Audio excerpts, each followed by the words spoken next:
C on the lips. Back attack, dude. Hey, yo, homies. Slide down the big hills. You know what I mean? On the big, nice burgundy snowboard. All right, here we go. We got a beautiful episode of The Bomb Hole today, which is presented by Pub Beer and also Run Through a Wall Smelling Salts. We got a couple co-hosts in the booth today. We got Danny Spadero, head of shipping here at The Bomb Hole, sends out all the packages. Danny, what's going on? What's happening, family? Feeling honored and good to be here. We're hyped here in the booth. We also got Mikey LeBlanc in the booth. It's Mickey. It's Mickey. Oh, it's pronounced Mickey. Yeah. Okay, Mickle. Okay, and then we got Joey B. How you doing? in the booth. How are you doing, Joey B? I'm doing well, Chris. Thanks for asking. Wow, this is going to be a fun banter journey. For those of you who don't know who Joey B is, he's a gift. We'll say that. Joey B, how you doing? AKA Joey Bauer is a diehard snowboarder. He's a natural-born personality. Many call him the Joe Pesci of snowboarding. Actually, I'm not sure if anybody's ever called you that until this intro. Representing New York, the New York Rangers fan as well, and also Italian Americans all across the Northeast. Their diehard East Coast crew, Ice Coast Kills Shit, embodies the greatest parts of snowboarding with a lighthearted approach, funny skits, and banger clips. Snowboarding needs Joey B. His charisma is unmatched. Let's get into it. But the first question, of course, is Joey B, how you doing? I'm doing well. Happy to be here, Chris. Thank you. All right. Well, let's talk about why you're here. Earlier, this is round 2. We didn't actually get to do the podcast on the initial date. Why don't you explain why, Joey? Well, Mother Nature had other plans. We were up at Bomb Hole Cup. Great time. Best, most prestigious event in snowboarding. I don't know if anyone knows that, but it is. And, just next day came around, ended on a Sunday. Next day came around and just decided to dump. And it just kept snowing. And, the road was closed and I could not make it down. So you're stranded in what we call Powder Prison. Yeah, it's a hell of a place. Yeah, I love being behind bars up there. It's good. How was Powder Prison for you? It was good. Yeah, we got one day. We got that Monday. You got on the hill a little bit earlier than I did. Somehow managed to back your truck out when I was blocking your truck and gave yourself about 1 millimeter's worth of space between my bumper and the tail end of your truck there. And we peeled out. We got a good day. That was good. And and then it just kept snowing. And I guess we were supposed to record that Thursday. That was a Monday. So just to put into perspective, that's how many days it just kept snowing. So it just snowed Monday, Tuesday, Wednesday. And then it was like a rare thing that they said the road was closed. I don't know. It was a pretty unique situation that day because it wasn't snowing. So that was a bluebird day and we were just trapped up there at Brighton. Yeah. And here we are a month later. Interesting. They even opened up the Brighton store that day. Oh, really? Dude, it was a trip. It was like we walk out and we see this, now we're like walking around. It's me, Johnny O'Connor, and my homie Sean Callahan, and we're walking around. And, we do like this loop where my buddy Coop lives. And we see this guy holding like an 18-pack of beer. I'm like, where is this guy coming from? He's got provisions. Where's he getting provisions from? And he's like, oh, the Brighton store's open. So I'm like, oh, man, like this is like survival. There's no way to get any food where you can't get down the mountain road. Everything at Brighton's closed because they don't have any staff. The mountain wasn't open that day, by the way. And we see these guys. They open up the Brighton store. And we walk in. They have no lights on. They got fridges stocked with beer, but the fridges aren't on. They're just warm beers. And, we just bought a shit ton of granola, candy, some beers, and hunkered down, to say, It's good. You got yourself some rations. Yeah, rations. Yeah, survival stuff. Mm-hmm. Real good stuff. And that morning, I thought it was pretty interesting, too, because, you wake up, you cook everybody breakfast, which is incredible, by the way. And then we all just proceeded to freak the fuck out and rush the hill. Have you experienced powder panic before? No, but you coined the name Panic in Skywalker, I think, because of how panicky you were. I mean, Chris came down, he had this look in his eye. I was like, oh boy, this is what everyone talks about, this look. Like, he's just like, Powder Prison, boys, we're locked, we're stuck. That's it. The cars that are driving by, they all live up here. We're going out, Powder Prison. Come on, Powder Prison. I'm like, all right, dude, I'm just going to run upstairs and put some socks on. Come back downstairs. Where's Chris? Oh, he left. Oh, all right. Where'd he go? How could he get out? I was blocking him in. And that powder panic was something to witness. But I get it. It's like it was incredible. But being from the East Coast and riding Hunter Mountain all the time, it's like, any good day, any day in Utah is going to be better than any day in New York. So I'm chill, I was just like, all right, yeah, some power today, all right, Like Chris, we get up there. I was like, we right off the bat, like not even a warm-up run, like right to like this crazy area off of Millie. And I'm like, we're standing at the top of this cliff. He's like, I was like, I kind of just want to get a lay of the land. It's like, dude, you're not getting a lay of the land today. I heard you, Joe. I heard you say you wanted to get a lay of the land. Yeah, that's not going to happen. We're going out to Mueller's Rock. You're going to jump off that. After you get down from that, we're going to go over here and jump off this cliff. And yeah, we're going to have a great day. I was like, all right, let's go. It made sense. I feel like Joe is a certified airman. Yes, absolutely. Yeah, the air is certified, but the knees and back and spine are not certified yet. I need to work on that. Mm-hmm. Yeah. Well. Yeah. How was launching those cliffs? I seen you at the top, and you gave her hell. Yeah, like I want to just go ham, but I also like that little voice in the back of my head is like, just take it easy because you remember the last time you just kind of sent it and. I was in Austria. I sent it and got really excited with 6 inches of snow because Europe had a terrible season this year. And so we were out there and got 6 inches of snow and got really excited. Popped off a rock, landed on another rock, scorpioned, wrecked my shoulder, wrecked my knee. And I was like, all right, I want to get a lay of the land. No, it's not going to happen. You got to trust. You're not a foreigner here. You're with locals. Yeah. You got to trust the locals. Yeah, certified psychos. I did send you off something that was like not flat and not that much snow, but you're all right. I just kept on seeing like these little marks in the snow. Like, I don't know, like if it was dirt or if it was a rock poking out. And, my consciousness gets the better of me. You got to be Gordon Lightfoot out there when you see the rocks. Yeah, definitely got to do that. All right, Joey B, we're going to hit something early today. And this is called Run Through a Wall Trivia. And basically, what do we want to give them? 6 seconds to answer each one of these questions? I think we said 5. Yeah, let's give them 5 seconds. You want to be on the timer? Sure. Okay. And let me grab you some salts here. We're gonna probably should whack one before we start, right? Yeah, well, you're start right as I ask the first question. Let's all whack one now. Has anyone ever bit these to open them? I wouldn't recommend doing that. I wouldn't recommend doing that. Just take a little bite out of it. So basically what's going to happen is I'm going to ask you some trivia questions, and you have 5 seconds to answer. If you get it wrong, you got to do a smelling salt. And if you get it right, you don't have to. You did great. You know what I mean? You get a pat on the back. You don't really get anything if you get it right. Well, if I get it right, then you should do one. Oh, shit. Damn. You flipped it on its head. All right, I'm with that. All right. I mean, am I the only one who's going to get penalized here for getting things wrong? I mean, you're the guest. But all right, yeah. All 3 of us, maybe. All 3 of us. Yeah, I'm down. Cheers, boys. Let's get it going. Yep. Oh, my God, dude. All right, I'm good. Wow. You know what we even got here? Clean guys? up on aisle 3. Clean up on aisle 3. We got a theme song for this. I got an intro, so everybody hang tight. We're gonna hit the intro for this. Here we go.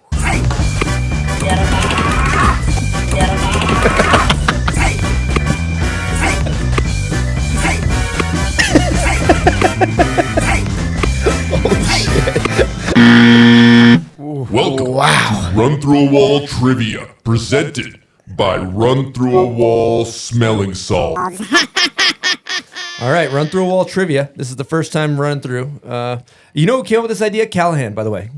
Okay. He was like, you ever seen Hot Ones? You should do Hot Ones, but with smelling salts. I'm like, holy shit, you're a genius. So I can't take credit for that. We got to give Callahan. Kid's a genius. Okay, first question. We're gonna, the idea is that it's kind of rapid fire. So if you grab a freshie. Is there a theme to this or anything? Or it's Italian cuisine and New York Rangers. Holy shit! All right, here we go. First question. The earliest indication of spaghetti's supposed origin is found in A, reports from Marco Polo's Chinese expeditions, B, an African explorer's journal, C, a sonnet by Italian Renaissance poet Petrarch, D, a letter from Sicilian war general detailing his company's dwindling rations. Wow, I'm gonna have to go with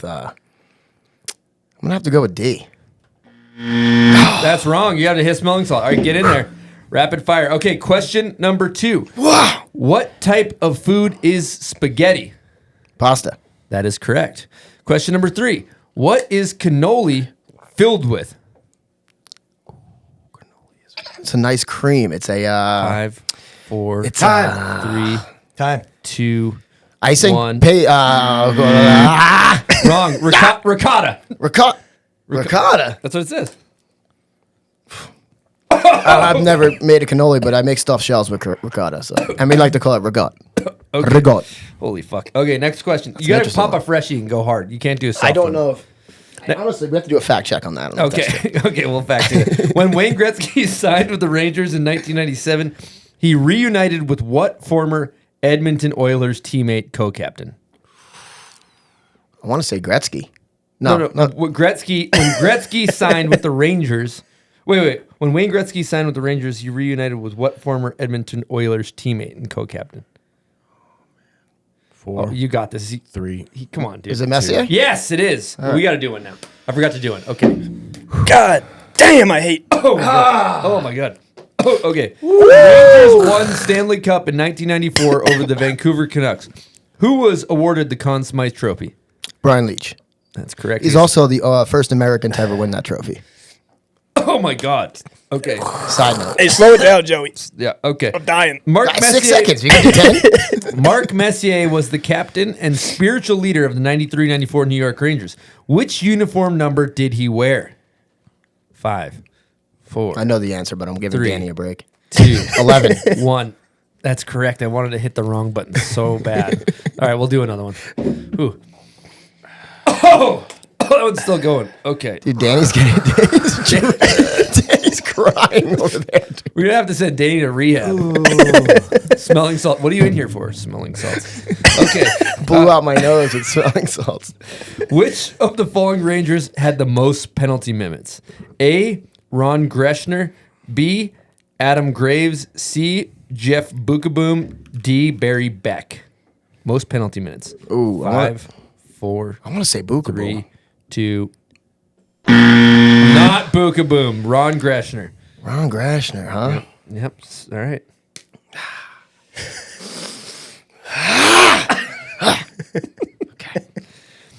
All right. Who was the first Ranger to get over 1,000 points? Brian Leach, Rod Gilmore, Gene Rattel, Andy Bathgate. One more time. Read that.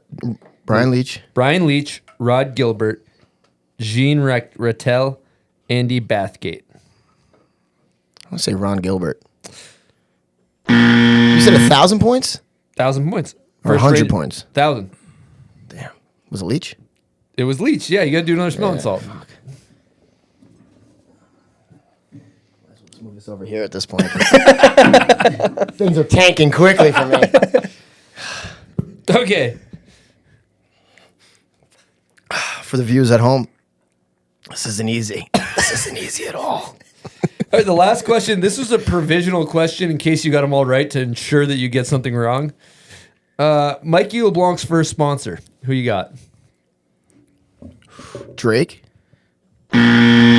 Yang clothing. You would have never gotten that. Yang. Shout out to Yang, I was in dude. business for 2 years. Come on, bud. Yang clothing. Shout out to Yang. Man, do I have a score on that? I think I could have done better, dude. No, I think you could did have done good. better. I mean, we got to fact check the ricotta situation. It Yeah, sounds because like. I I put chocolate chips in my cannolis. Yeah. You know? I feel like ricotta is a weird thing to stuff. I think maybe cannolis it's like with. ricotta and cream. There's more than just ricotta. Because Okay. I mean, I know. I mean, you got Messier, you got Leach, you got 11. You know, I think you were maybe 1, 2. Did about as good as the Rangers did this year in the playoffs. Yeah, exactly. Yeah. Jesus. You made it there, but you lost. Sorry, bud. You're out. Well, it was great. You had to hit a couple salts, so it kind of worked out for that you didn't get it right for the entertainment. Yeah, for my nose. For your nose. Yep. All right. So let's get into it. Where you from, Joey B? Let's talk about the rise of Joey B. How you doing?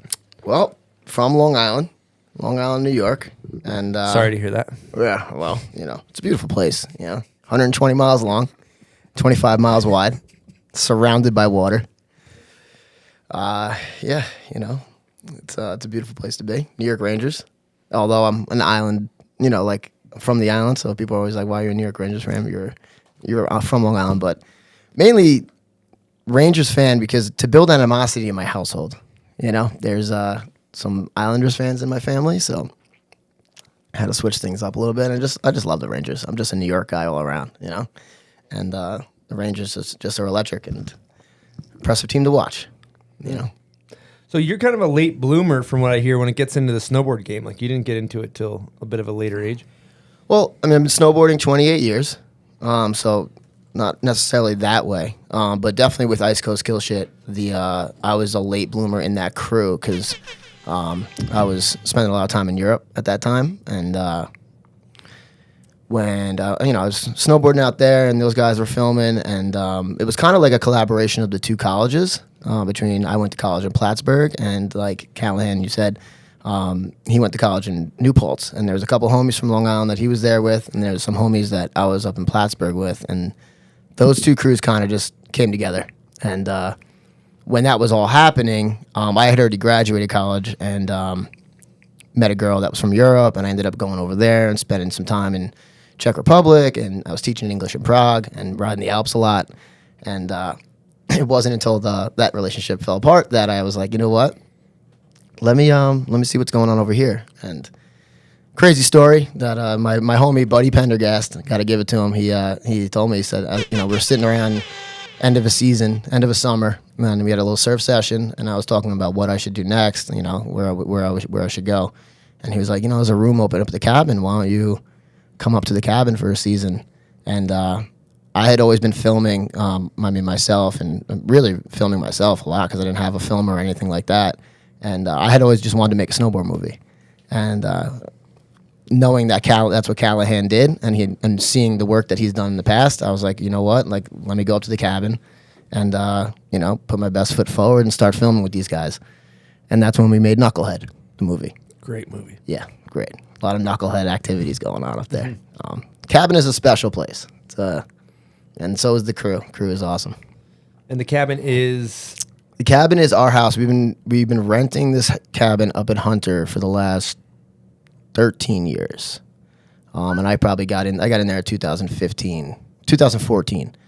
So, yeah, 8 years ago. Amazing. I think it would be fun to talk about the the mantra of these videos too, because you guys got skits, you guys are being dumbasses, you guys are having fun, and you're doing good tricks. But it's got this kind of blend of like lightheartedness and funny shit. Like it embodies all of the best parts of not taking snowboarding too seriously, I feel like. Yeah. Well, the motto's always been mediocre snowboarding, above average lifestyle. and you know, if you could just stick to that motto, you'll be in good shape, you know. And you know, anything for a laugh is also one of our terms. It's just like, if you're not laughing, you're not living. And you know, at certain points, sometimes snowboarding can get really serious.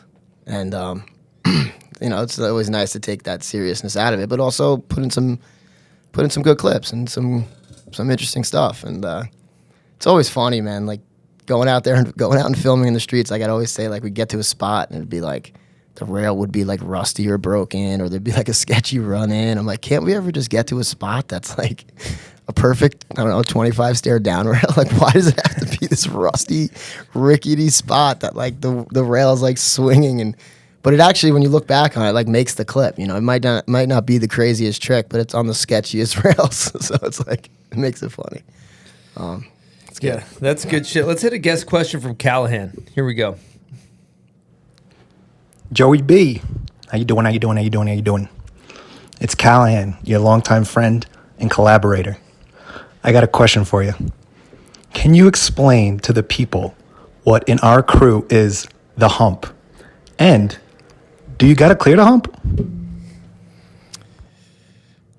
Well, I mean, you don't got to clear the hump, but it's suggested that you do. So the story behind that is that, you know, we're at Hunter Mountain. And for anybody that doesn't know Hunter Mountain, it's definitely one of the most unique mountains, not like geographically, but with people. The people that you see at Hunter Mountain are like something you've never seen before. I mean, you always see like a guy in like a chicken suit, or like this guy's wearing a police officer uniform, or Batman's coming down the hill behind you. It's just a rare place, and you know, it's in the tri-state area, so you always get like, you know, New York, Jersey, and you know, really New York and Jersey. But we're in the park one day and we're sitting by the jump and we hear these guys and we're like, bro, you gonna clear the hump? You gotta clear the hump. And the other guy's like, nah, you don't gotta clear the hump, bro. And he's like, nah, you gotta clear the hump. I'm telling you. He's like, nah, you don't gotta clear the hump. And these guys are arguing over if you gotta clear the hump. And the hump is the knuckle. You know, like, you gotta clear the knuckle. You know?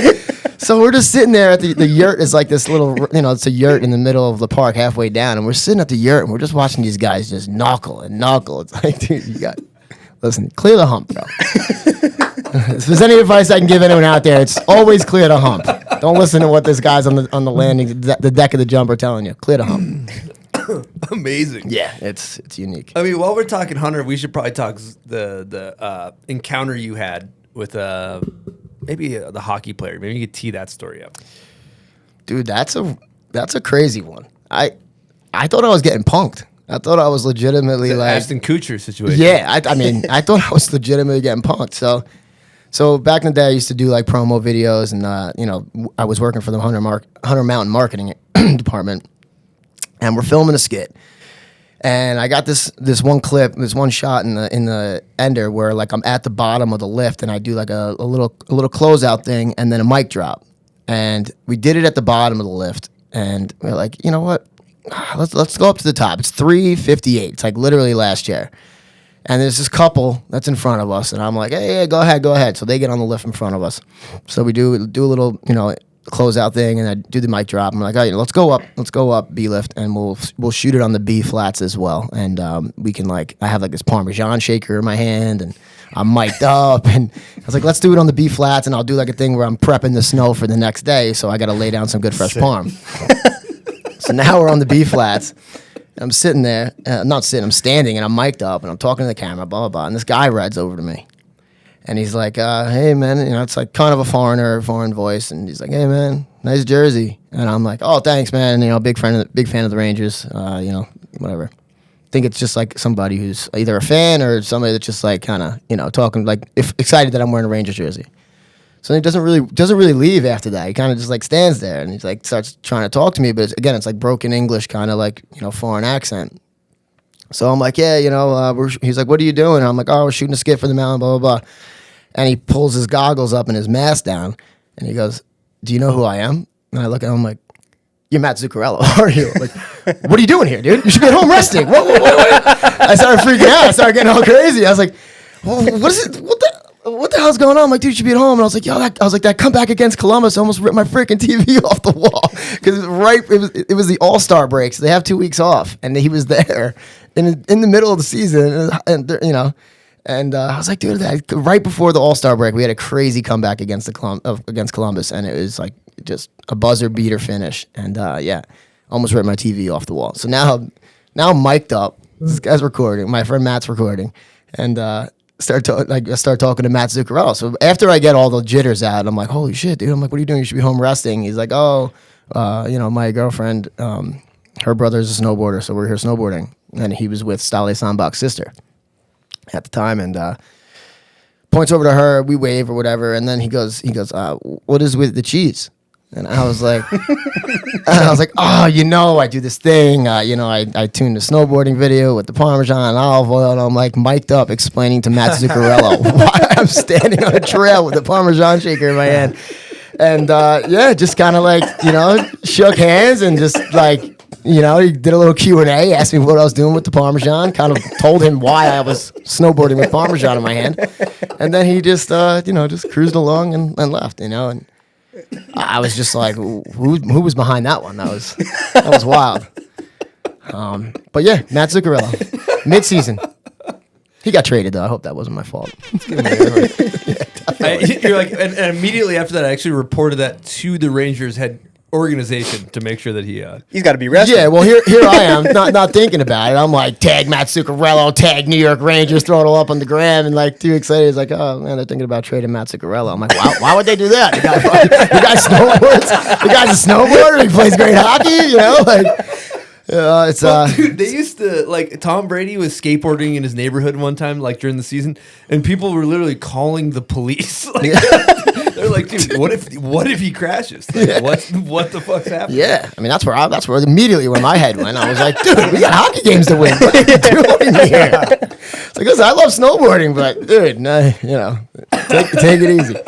But yeah, that was a very interesting situation. Oh, that's killer.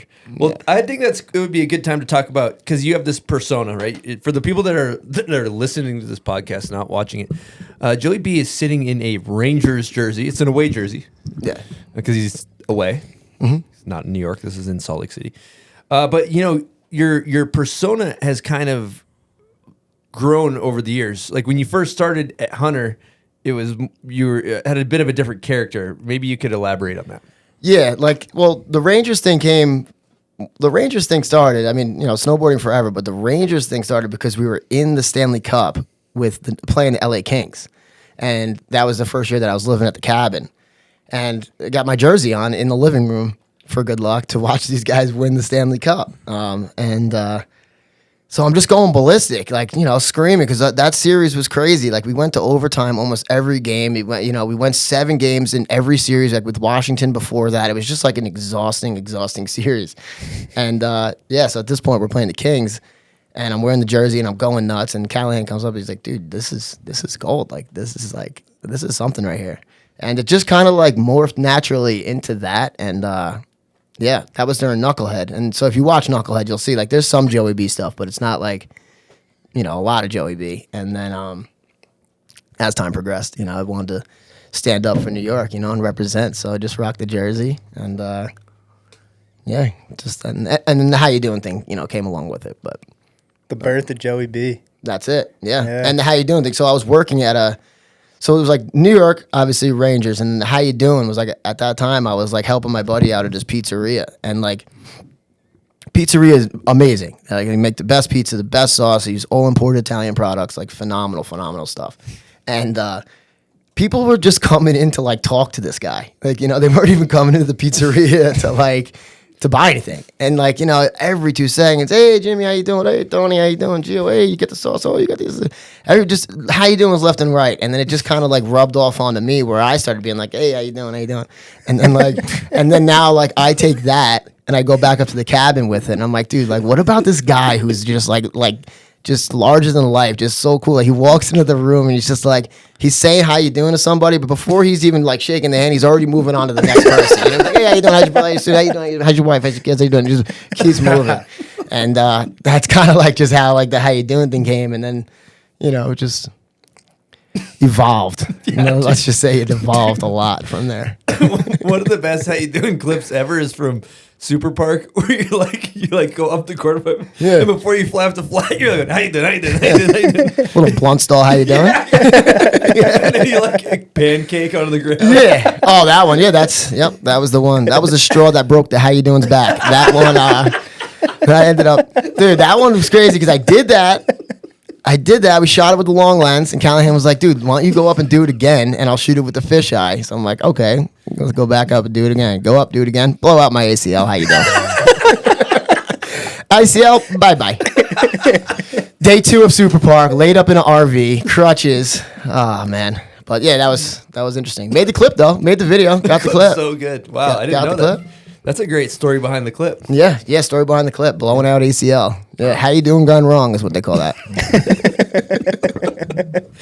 Wow. That is good stuff. Well, let's talk about that Super Park trip, because, I personally think you got put on the map in a different manner. But Callahan was saying you seem to think that this Super Park trip was pivotal in your guys' rise to success. Well, I just think it put a lot more eyes on us, you know? That was a big deal. It was that year there was no snow out west, and Bridges had moved Super Park to Seven Springs. And so, as we do, we go all in and rent an RV, pack it with the homies, drive out to Seven Springs, turn it, it's a week-long event. And just kind of like put a lot of eyes on us. And then like we bought like the band equipment and like drum set and guitar amps, and we just would park the RV in the middle of the parking lot, set up the music equipment, just jam, and then people just naturally flock to the RV to hang out. And yeah, that's when I met Marcus and Skrupski, Brian Skrupski, and Marcus Rand from the Yagoon homies. And yeah, for me, like just from a social media standpoint, I think that Super Park definitely put some eyes on us that weren't on us before. But that's it. It ended there. We didn't make it in the magazines or anything like that. And, there was no write-up or mention of us.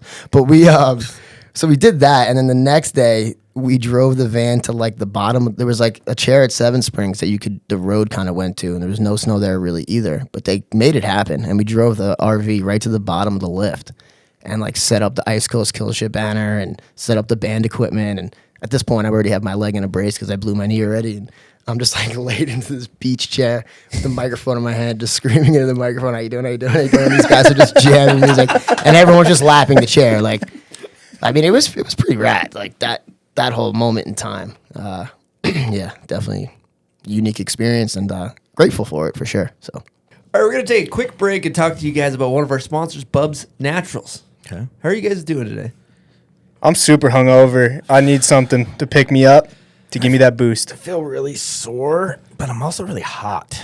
So I don't know. Let me tell you something. You guys are in luck because we got Bubs Naturals Hydrate or Die Electrolyte Drink Mix. Stop it. It's here to help you hydrate fast and recover quickly with no added sugars. Did you guys know that, guys? I What? Did. I did. Yeah. There's 2,000 milligrams of powerful electrolytes from nature, not from a lab. It's currently available in 3 flavors, lemon, orange, and USDA organic coconut. And it has 5 times the electrolytes versus your normal sports drinks. The problem is I'm gluten intolerant, Chris. So Well, let me tell you I don't something. This think I is gluten-free. wow. Yeah. Are you not into GMOs? Well, you're in luck as well because there's no GMOs. in this. That's good. I don't like the GMOs. No, I hate GMOs. Perfect. So if you're interested in getting some hydration mix, you pour it in your drink, you stay hydrated. It's amazing. Head on over to bubsnaturals.com. And for a limited time only, anyone that uses promo code BOMBHOLE at checkout at bubsnaturals.com will be prompted to receive a free exclusive collaborative mug at checkout while supplies last. Side note, the customer will need to add any product to their cart and then enter BOMBHOLE promo code in the field. Once they go through checkout, they'll be prompted for the mug for free. Again, support Bubs Naturals. They support the show. And let's keep it going. All right, I think it's a good time to get into our Patreon questions. Huge shout out to our Patreon members that support the show. We appreciate you guys. And if you sign up for our Patreon at bombhole.com, you can ask a question. A lot like many of our supporters, like Mike Eichhorn here asks, Joey B, being from New York, I got to ask, what do you call it? A hero, a wedge, or a sub? And is it sauce or gravy? it's a hero, always. Yep, Italian hero. Well, what's up, Mike? Thanks for asking the question. We got a hero, and then I call it sauce. Okay. Yep. I know some Italians might frown upon that, but I was just always raised on calling it sauce. Okay, Yeah. let's run through a few real quick ones. This one's from Cam Hogan. Joey B always asking how he doing, but how is he doing? Thanks for asking, Cam. Appreciate that. I'm doing great. Yeah, can't complain. We got another Patreon question. This one's from Sean Colucci. For Joey B, the people of New York need to know your preference. Hunter versus Wyndham, and the Whiteface versus Gore. Which ones you choosing and why? Wow. Colucci? What's his last name? Colucci. It's got a vowel at the end. It looks Yeah, Italian. That's sounds like a Italian. good Italian kid. It's Italian name, yeah. Well, that's tricky. Listen. They're comparable, but I'm going Hunter. Hunter Mountain all the way. I'm not happy with the way things have happened with the change of hands. And Vail Resort's lack of terrain park and lack of love for terrain park and snowboarding in general. Not stoked on that, but always stoked on Hunter. And also, if it does snow, like let's say you do get a foot of snow, Hunter is just a better mountain to be. It's just steeper. It's got more options to it. Wyndham tends to be a little flat. Although Wyndham has an amazing terrain park right now. Those guys care about what they're doing there. And they got Johnny O on their back. And, Wyndham's a beautiful place, too. But, yeah, I'm going Hunter. And, dude, Whiteface Mountain all the way. That's Parmesan Peak. You know that. I mean, that's the king of New York right there. White face is the best. I don't know if anyone knows that, but I've never even heard of it. Tell me about it's for the 1980 Olympics were there. Yeah. They have a run called Skyward, which is where the Super G was back then, and they have like a area that's called the Slides. That's backcountry basically. So it's just got so much to offer. It's in the middle of the Adirondacks. There's no condos or hotels around, so you have to really live there to be there. It's a very local mountain.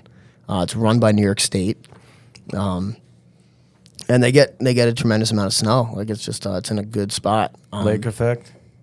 Yeah, lake effect. They get some of that, and they just get like a good They have like a good system. I don't know what it is that does, because it's also like where it's like one of the strongest wind gusts is recorded. I know Mount Washington has recorded the strongest wind gusts, but like they have an observatory tower up there too, and it gets gnarly. Like it gets really windy. But yeah, like those slides are amazing. I mean, it's just steep. It's probably, I don't know my degrees very well, but it's like this.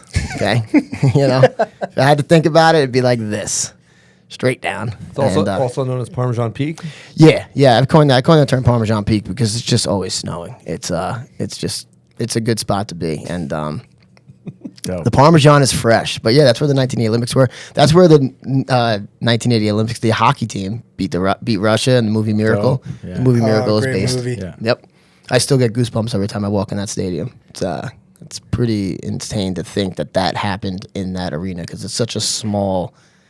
You look at the Olympics now, it's huge, and it's just could never happen there again, I don't think, because of how big it is.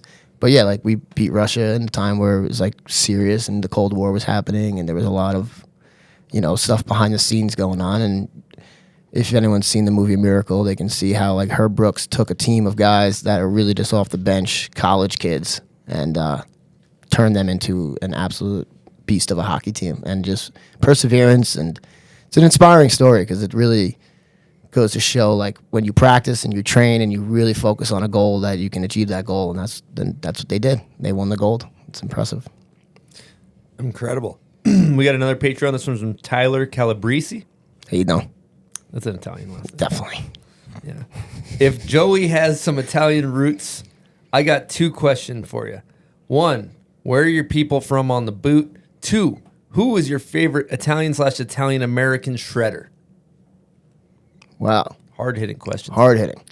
Never really got into the roots. And, just for the people that assume that I'm like 100% Italian, I'm not 100% Italian. I never intended for the how you doing thing to become like this guy who's representing Italy. I am half Italian, half Austrian. So my last name is Bauer. It's not an Italian last name.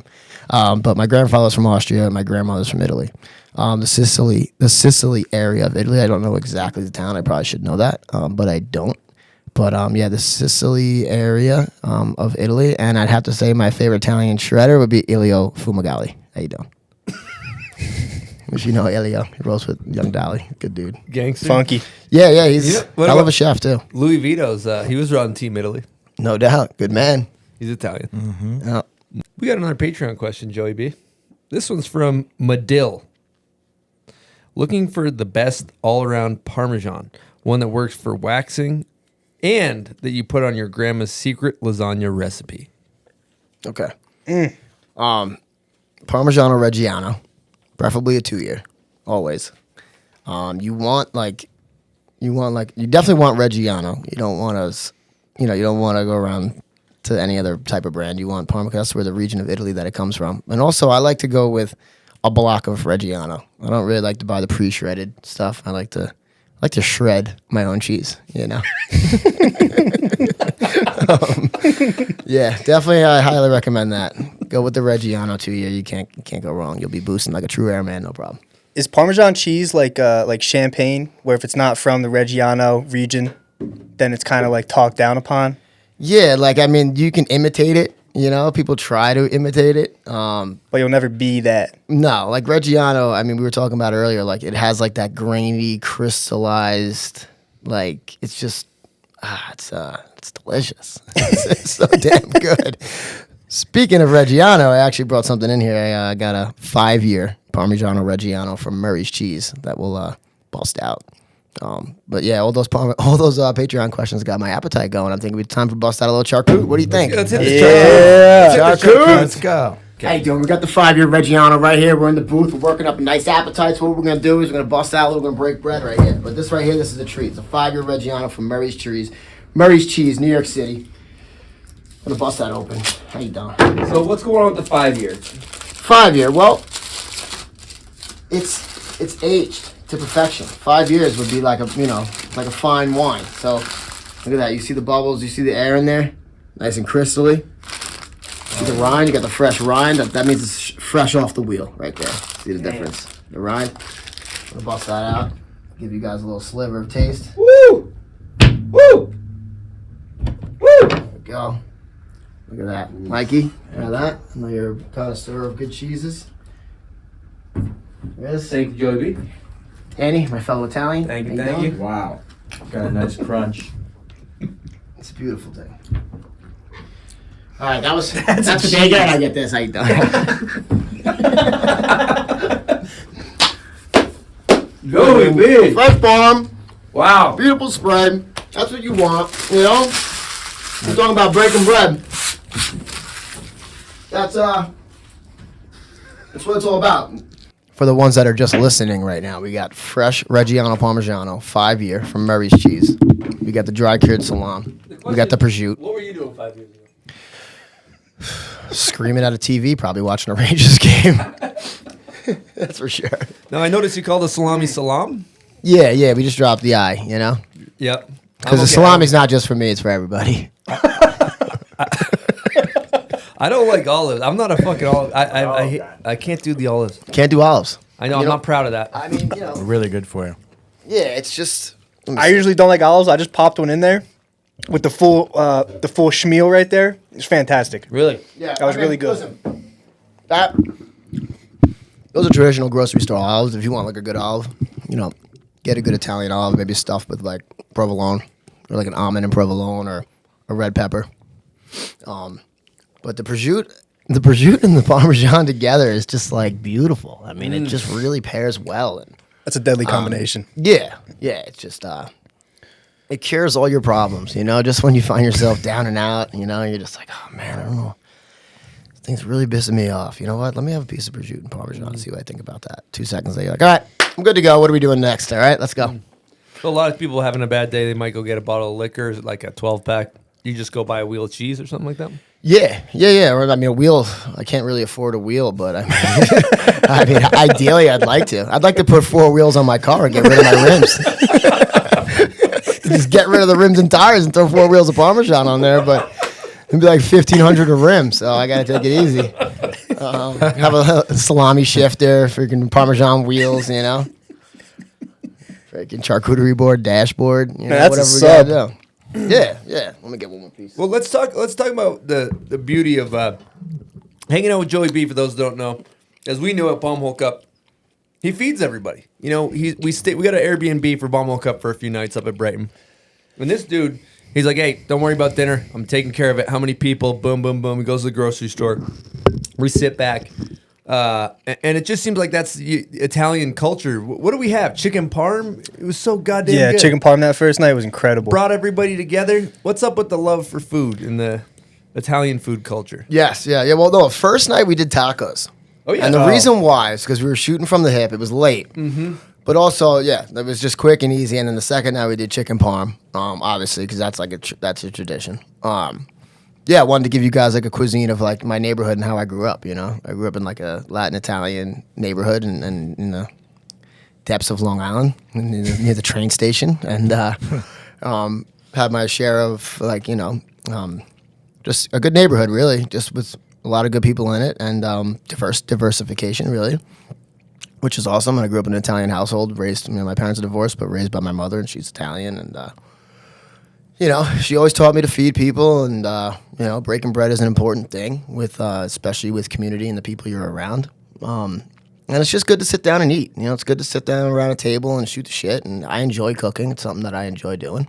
I'm no chef by any means, but I can handle myself in the kitchen. Don't sell yourself short. I mean, I've worked in the kitchen. I've worked in kitchens, and I just enjoy cooking. And I like, makes people happy, and it's all about being, having a good time and breaking bread, which brings me to that little village in Italy where everyone lives, 30 years, and it's like 30 years longer than everyone else in this world, and it's because they all have community meals, they all talk to each other, they got good neighbors, they're surrounded by good people, they drink a pint of olive oil a day. Rinse it down with a glass of red wine. I mean, those are the elixirs of life, the elixirs of youth, And I think they hit 15 how you doing today as well. At least, yeah. I mean, if you were in that village, I mean, that's all you're really hearing. How you doing from the windows up top in the apartments, and the guy down below underground. You hear, how you doing, coming out of the sewers. Yeah, it's just a lot of how you doings, and again, how you doing. It's just like it's just a beautiful question. It's like everybody wants to know, except when you're in the streets in Manhattan. You ask somebody how you doing, like, go fuck yourself. I'm like, all right, how you doing? I guess not that good. So just to rewind what you just said, I think they mentioned this. Basically, there's Italian village where people live longer, and essentially just to highlight what you said, community. And did you say a pint of olive oil a day? Yeah, pint? they consume 0.02 liters of olive oil a day, and I'm not saying like that's how they chug it. They don't like drink a pint of olive oil, but they just like consume it throughout their day with whatever they're eating, and they somehow manage to get a pint down. And look at them, it's like they're greased up and ready to go. Yeah, they shower with it, probably dump it in their hair. Yeah, is that what you use in the product or olive oil? I do a blend. Yeah, I do a little Parmesan olive oil blend with some traditional hair gel and hairspray. But I mean, you made a good point. Like an engine, an engine won't run if it doesn't have oil. It's the lubrication that keeps the pistons and everything firing in that engine. So we are just pistons walking around. Well, I think it's like just a bunch of pistons walking around, dude. Oh, but things got to flow through. As a human body. I mean, I'm not a fucking doctor, so I'm gonna give you some, but I could be if I wanted to. I just want to let you guys know I could be. No, but you got like all these like valves and all this stuff happening. You got to stay lubricated. You don't want a dry system. Right. You get some olive oil in there, it's like oil in your motor. That's Just it. Keeps things moving. You got all kinds of pistons going up and down. Right. That's it. You got to keep things moving. This is making me thirsty. Occasionally you throw in a little water, a little quality H2O every once in a while. But yeah, the olive oil. I mean, I don't consume nearly as much as that place in Italy where they're consuming a pint a day, but I'd like to. I'd like to be in that position where I could just hang out on, work on the farm and consume olive oil and pick artichokes. Olive oil? Yeah. Yeah, I mean, The other thing I noticed too is in this day and age, we got DoorDash, we got Uber, we got all this shit, your cell phones where you can kind of isolate and just have somebody bring you a food and it shows up in a plastic container, bring you a food. Bring me a food. No, but there is something that kind of goes against community and that whole process of like cooking and bringing people together. There's something powerful about bringing people together with food. Yeah. Oh yeah. Yeah. That's why we try to have meals together. Well, back my family, we try to have Sunday dinner. That was like something you couldn't get out of. And when it's time to eat, it's time to eat. And you're gonna break bread with your family. You're gonna talk about your day. And it just gives you a sense of connection. And I think that's important. You gotta keep it real with the ones that you want to keep it real with. And, and if breaking bread is what's going to bring everyone together, I mean, we're lucky we were snowboarding and we were breaking bread. So we had two amazing things to bring everyone together. And, that was a great time. The kitchen was great, top-notch facilities. We had, the induction stove, double oven. I mean, we were cranking it out. Just bashing up chicken cutlets, breading them, frying them, The sink was ideal for knocking out dishes. Mm-hmm. Yep, restaurant grade. Yeah, it was pretty impressive. Yeah, it was pretty good impressive stuff. So we just got after it, Can I ask you a question about sandwiches? Go ahead, Dave. So being from Philadelphia and living in Salt Lake City, you can't find a good sandwich. What makes a good sandwich? It's a good question. Well, the bread to start. You got to have good bread, but that goes back to like having good water and good flour and yeast, to make the good bread, and then also the good products. You got to have. I mean, in New York we have Boar's Head. I don't know what they're doing out here. Maybe they have Boar's Head. So Boar's Head definitely does it. I've not seen Boar's Head out here. Do you guys have like Italian shops, like it's not Italian specialty shops or anything like that? We do, yeah. We got actually Beltex. do. Yeah. Beltex has a decent sandwich. So yeah, like you try to find those kind of spots. But I think it's like the same thing with like when you go to California and try to get a slice of pizza. It's just like it goes deeper than just the pizza. It's like what they're making the dough with, and a lot of people say that's the water, and you know, the sauce is the same thing. It's like based off of water and stuff like that, and yeast. And I was trying to make bread when I was living in Europe, and like the yeast they get there doesn't cook the way the yeast that you get here. So it's just like different. You know, you make different types of bread depending on where you are and stuff like that. And the water's obviously different. I mean, we're pretty lucky to have good water. But it just changes as you leave the East Coast. I mean, you know, everything originated on the East Coast, including Mike LeBlanc. So, yeah, this room, we got a lot of the bases covered. We got Philadelphia, Number one. we got Maine, guy. Number one, yeah. We got Massachusetts, actually number one, and then we got New York. That's right, Statue of Liberty. Yeah, exactly. Plymouth Rock. You know, whatever. I think it's You got also the Plymouth vibe of Rock, the I got shop. Statue of Liberty. I mean, you know, we got the Empire State Building, we got got Madison Rocky. Square Garden. I got lobsters. You do. You do. and that's it. And what about LL Bean? Don't you have LL Bean? LL Beans. You get LL Bean. Yeah. They kind of sold out, but yeah. That's impressive stuff. So yeah, it's, you know, the East Coast has that. You know, I always say whenever time I go somewhere else, I'm like, oh, you can't put your expectations too high because we're spoiled. Like we've been around good food. We know what a good slice of pizza tastes like. We know what a good sandwich is like. We know what good bread is like. You know. 200 languages spoken in your city, every kind of food. So Right. check it all You out. just have it. You just, you know, like this morning I ate a bacon, egg, and cheese, and it was in a calzone, an empanada style. I was like, man, I want a Kaiser roll, you know, like, you know, the traditional Kaiser roll with the black seeds, like just, crust with a little, with like a little yellow residue, like fresh off the pan from, you know, you can't beat a good piece of fresh bread. It's just, it's unbelievable. It's so awesome. Well, going back, we've talked about a lot of your videos and things like that, but the iconic video that went viral, that's gone the most viral, that was the first viral, is you waxing your snowboard with Parmesan and a loaf of bread. And for people that haven't seen it, let's maybe just throw it on the screen right now. So take your scraper and you go up and get yourself a block of Reggiano Parmigiano, preferably a 2-year. It's great for rainbow boxes, great for Buddhas. Get your olive oil. You get your Romano Zambuca. Then how you doing? And you forget about.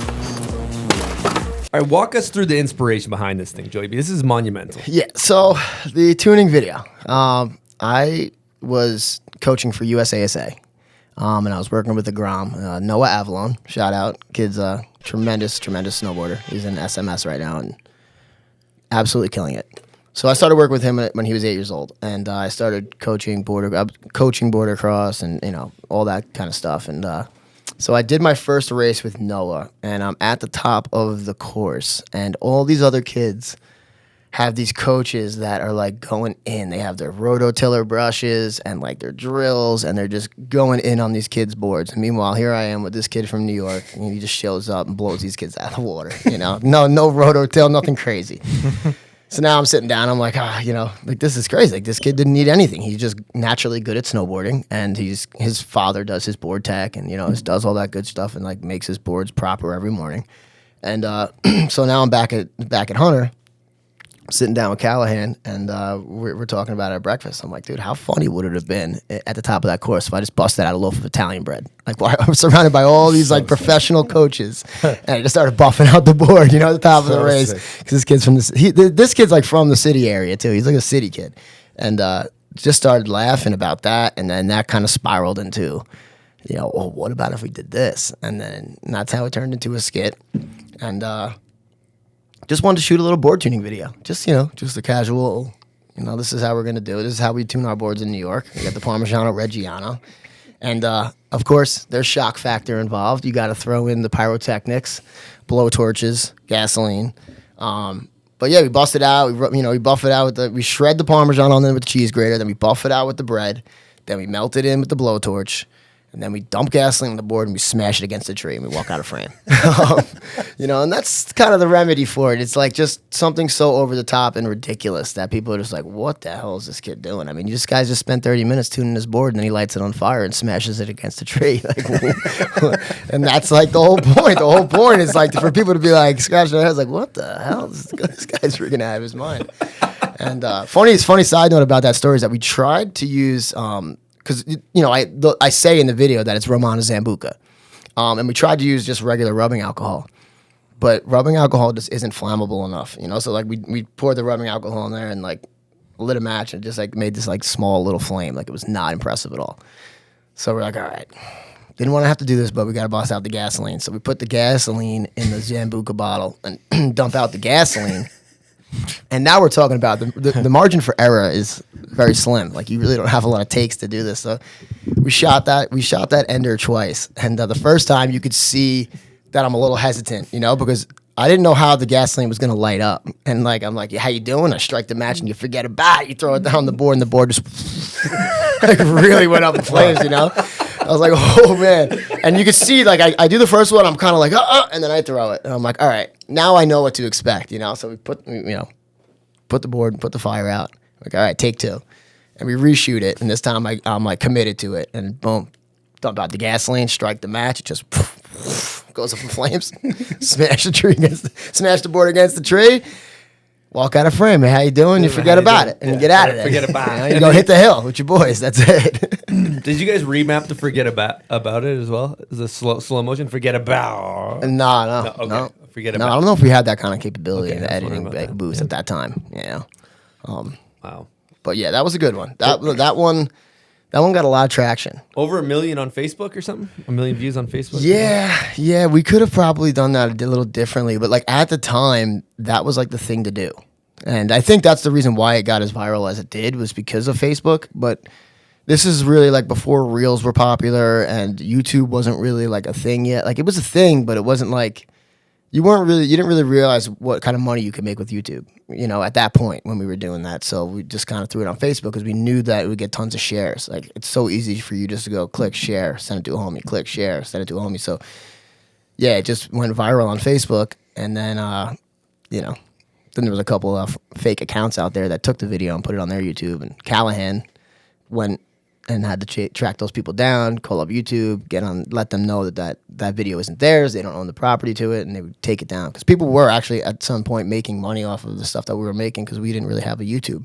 Damn. And we also were using like Vimeo back then. Like all our edits and stuff were going on Vimeo. They weren't really going on YouTube yet. So yeah, went on Facebook, went viral, got picked up by a bunch of big outlets, went like on Outside Magazine, stuff like that, and just that was the beginning of the virus. Of the virality that ensued after that. So, and then you kept it moving. Let's talk through Hall of Fame skits while we're on it. Intro skits with the winch. Yeah. So now Knucklehead already dropped. We did that the year before, and then we did How You Doing the movie. And Callahan's a genius. He always thinks about the little things, and he's like, listen, we're making a snowboard movie. Everyone's making a snowboard movie. But how are you going to captivate your audience in the first 30 seconds? Because if you don't get me in the first 30 seconds, I'm tuning out. I'm going to the next video. So he came.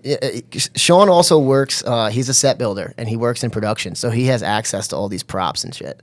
So he had like these dummy arms that he was like, yo, I'm thinking about doing something with this. Like if you get like your arms ripped off and like blood sprays everywhere as like the intro to the video. Because if your arms are getting ripped off in the first 15 seconds of the video, what's the rest of that video going to be like? It's got to be gold, right? Like, what else are these kids going to do? And so yeah, he had access to the props, and it was the summertime, and we were dropping the video in the fall, so we shot the intro, and he had these dummy arms on me, and like I'm holding my arms in my shirt like that with the fake arms, and like we had a pressurized fire extinguisher that we filled with like a red dye. And hoses that came up out of here. And then, yeah, I'm holding onto the winch. It's actually hilarious. Like, the outtakes of that shit is, like, it's crying, laughing, funny when you see, like, the hand and it doesn't really hold well and just, like, falls off. Or, like, you're trying to, like, the fake. Because, like, it's movie magic. It happens so quick. Like, the average person would be like, oh, those really his arms? But, I mean, obviously they're not, like... But yeah, you just like you hold on to the winch and like they're glued on there, and then like my buddy fires up the winch and just rips my arms off, and like because I'm pre-season. I say in the video I'm pre-season training with my boys Ice Goes Kill Shit, but I'm on a gravel driveway with a rainbow box. Like, what kind of pre-season training are you doing? Like, what are you doing? So yeah, I'm out here with my boys with the rainbow box. Get the arms ripped off, the blood sprays everywhere. Boom, the movie starts. And that's how it's got to be, dude. That's So good. Tahoe Roger, we got a Patreon question from him, and he said, how did the name Ice Coast Kill Shit come about? Who started it?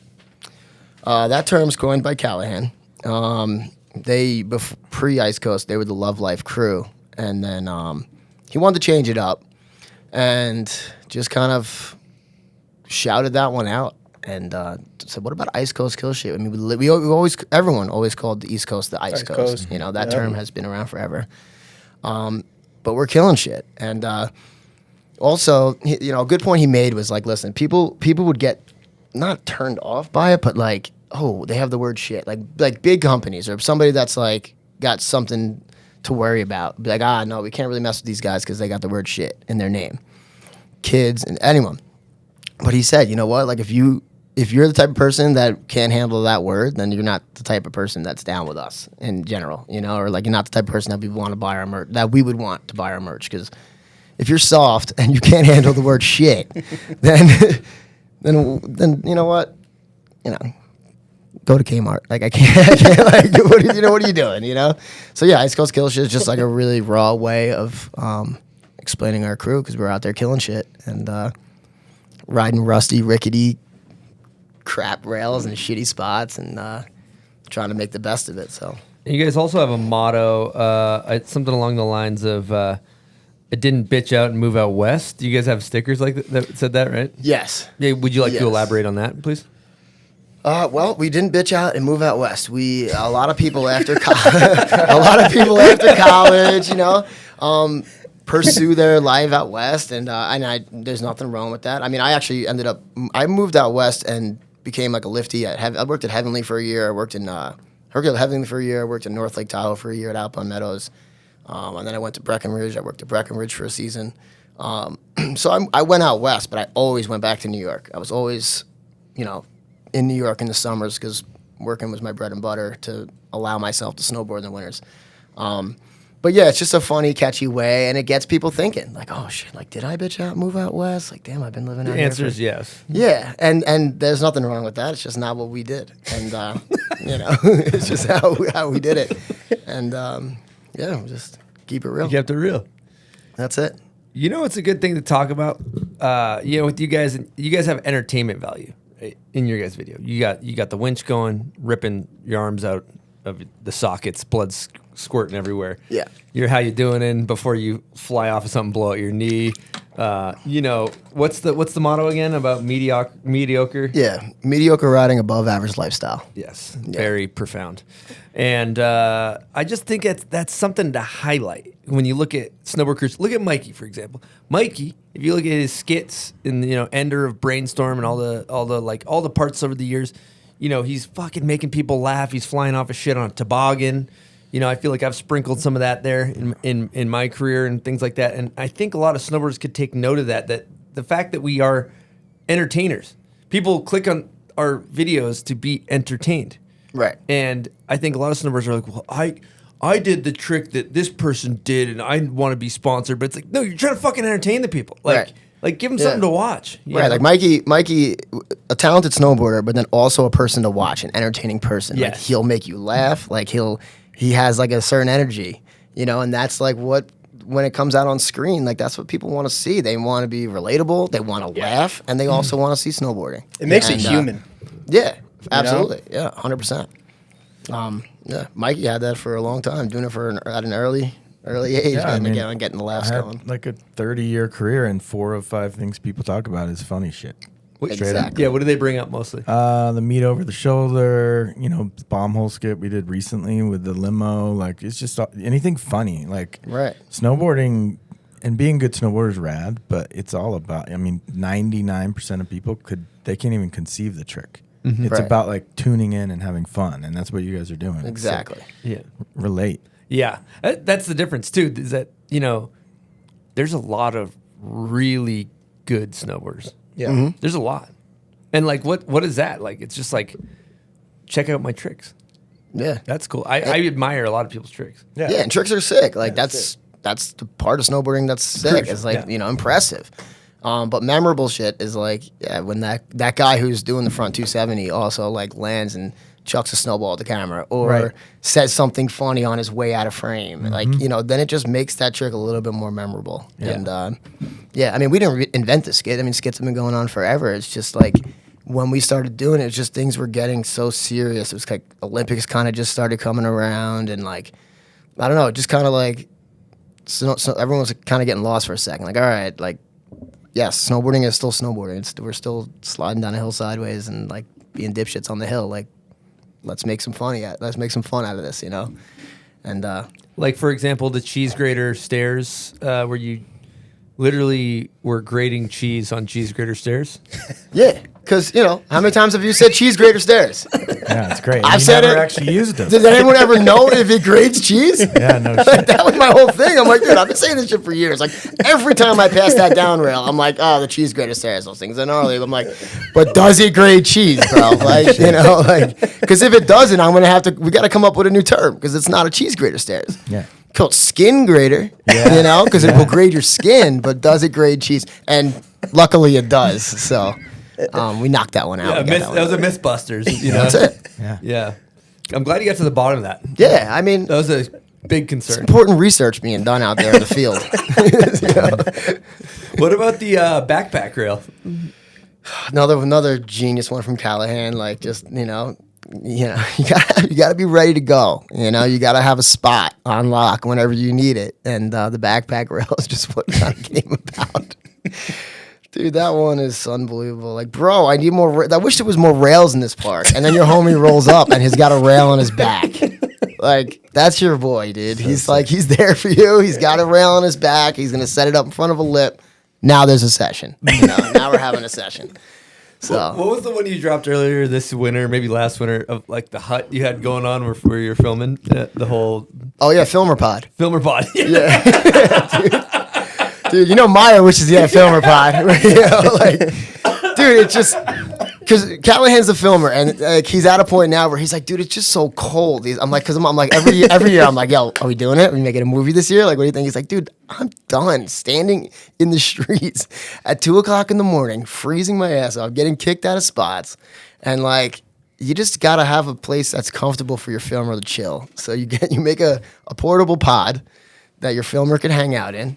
Mine just so happened to have iPad and Wi-Fi, so I could watch the Rangers game. But yeah, just like a little shack for the filmer to hang in, and then this way you get all your clips. Because you know what? If your filmer's comfortable, the clip is just going to come out better. Yeah. If the filmer's cold and shaky and just uncomfortable and not happy to be there, he's not putting 100% in. I don't care what he says. No, they'll be in the car. Well, we got Julian back there. Exactly. He's our filmer, our producer. Julian, what do you think about the filmer pod? I like that. You're in? You gotta be cozy. Yeah. Right. Like, let's say this room was outside and it was 20 degrees out. Would you be cool with sitting right there doing it, or would you want to have like a little shack that you could kick it Shack in? would be good. No shack, I'm quitting. Right. Yeah, That's he, it. Yeah, he needs the shack. Where can you find these or purchase these? You just have to create Amazon? them yourself. Amazon.com? Yeah, we put that one together. Are you guys looking to scale, or are you Yeah. guys looking to grow your I business? see an opportunity here. Yeah, are you going to go to Shark Tank? Yeah, I mean we could. You know, it's not off the table. We're open to anything really. I would love to see you and Callahan walking into the Shark Tank with the filmer pod. Yeah, the filmer pod on wheels, and then I'm in there with the GoPro on the 15-foot pole. Because like the filmers, you know. Mr. Wonderful is just ripping you to shreds. Yeah, he's like, what the hell is this? I'm like, dude, get in here, bro. Don't knock it till you try it. Get in here, sit down, crack a glass of wine, put the camera down. You tell me what you're doing here. Mark Cuban's like, you know what? We would like to invest. He's like, you know what? This is a good spot for me to be outside, but inside. But yeah, the best part about that one is the GoPro pole, because like it goes out the window, but then the pole's so long it just keeps going out. It's like 15, 20 feet long. So sick.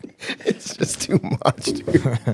I got my slippers on. Like, if your filmer can be outside wearing slippers, shooting you on a rail, That's a winning sesh. yeah. Your filmer's stoked. Yeah. So, Meyer, send your address and we'll send one over. We'll get you dialed in. We'll get you dialed in, Meyer. All right. I think it's time for you know what, guys. Oh, shit. You know what we're getting into, Danny? Name that video part? Wow.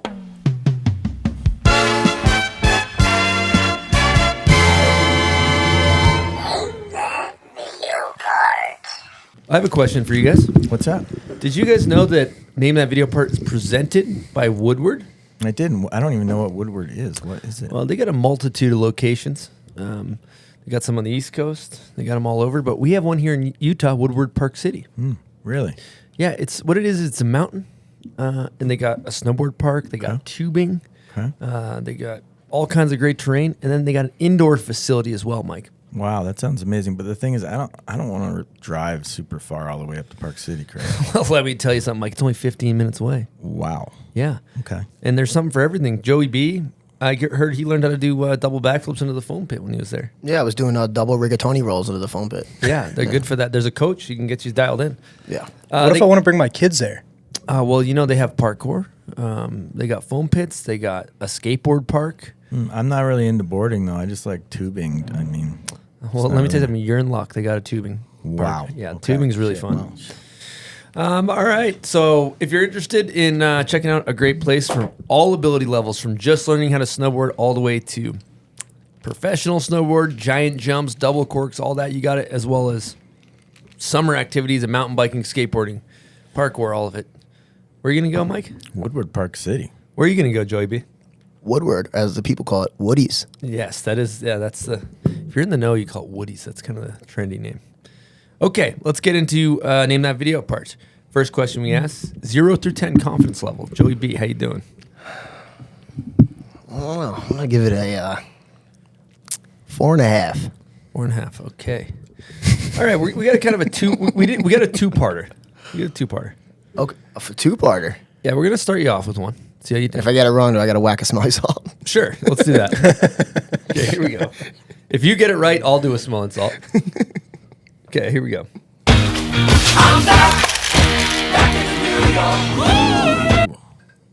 Okay, love that one.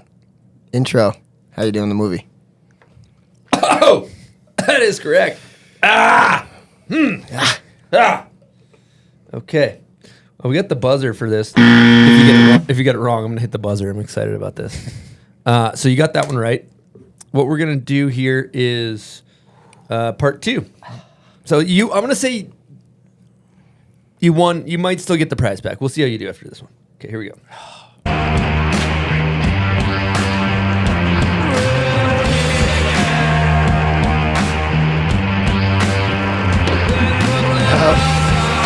It's your boy. It's your boy, Johnny O'Connor. Wow. That's your boy, Jock, and I want to say roll call. That's not correct. Oh, wait. I want to say... I feel like it's one of those movies. Not roll call. Maybe... Is it a Videograss movie? It is not a Videograss movie. Well, I know it's Johnny O'Connor. That's for I'll sure. give it to you. That's for sure. It. Yeah. Yeah. Which one, though? I have to... It may be from his board manufacturer made in a movie. Oh, Defenders of Awesome. Yeah. 2. Yes, it is. That's yes, Defenders of Awesome, the second one.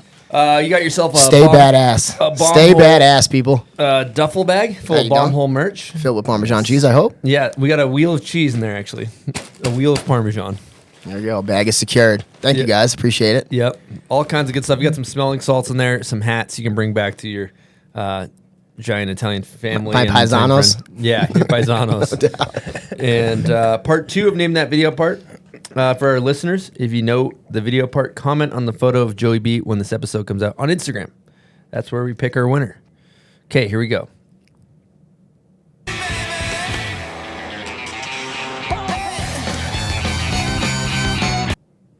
Great video part. We want to thank you guys for playing Name That Video Part.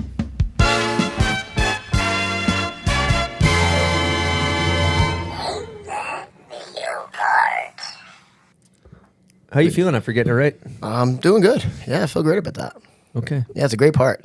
I also love those movies. The Capita movies are great. Like those Defenders of Awesome, Stay Badass. Yeah, good intros. Classic good film. music. Shout out to Mark Dangler. But before we get into that, we have a guest question from Johnny O'Connor himself. How you doing? Parmesan John. Yo, Joey B. It's your boy Parmesan John here. Got a question for you. Hard-hitting question. I want to know, the people want to know, what kind of olive oil are you putting on your whip? How are you flying down this mountain and boosting the way you boost? How do you do it? How you doing? Bye. Well, I'll tell you, John.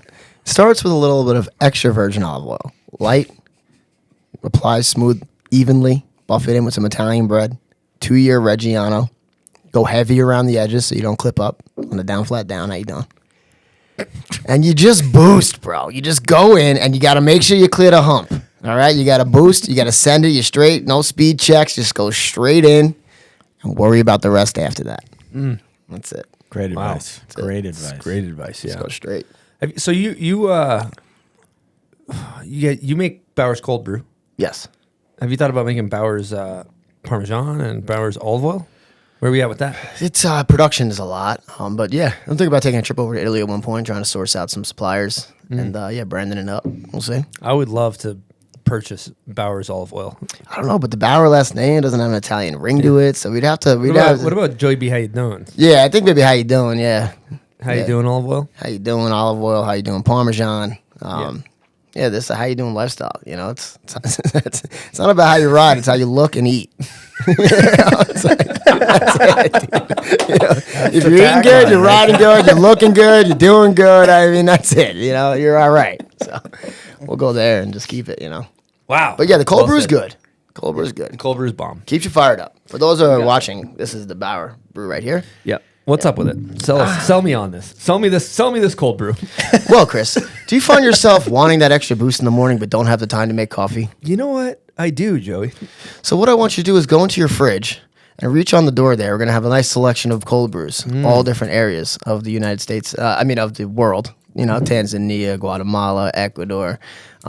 We source our beans from all over the world and we brew it up. Simple process, but also important to take your time. A lot of people think that cold brew coffee is just coffee that's cold. But you actually have to brew it cold. It's kind of like the way you brew tea. You brew it with cold water. We have a certain type of water that we use and a certain type of filter that it gets filtered through. And, it's a special process, but ultimately, like my mom always used to say, sometimes the best ingredient is time. You know, you just got to let things simmer. And when it comes down to the cold brew, that's what we do. You know, you let it brew over time. The 5 year? What are we talking? Don't rush the process. You know, we also can't give away too many company secrets. But let's just say, it's a process. But okay, I'm interested. Don't be thinking. I know you're thinking. You want to? I'm not giving you any more ideas, dude. All right.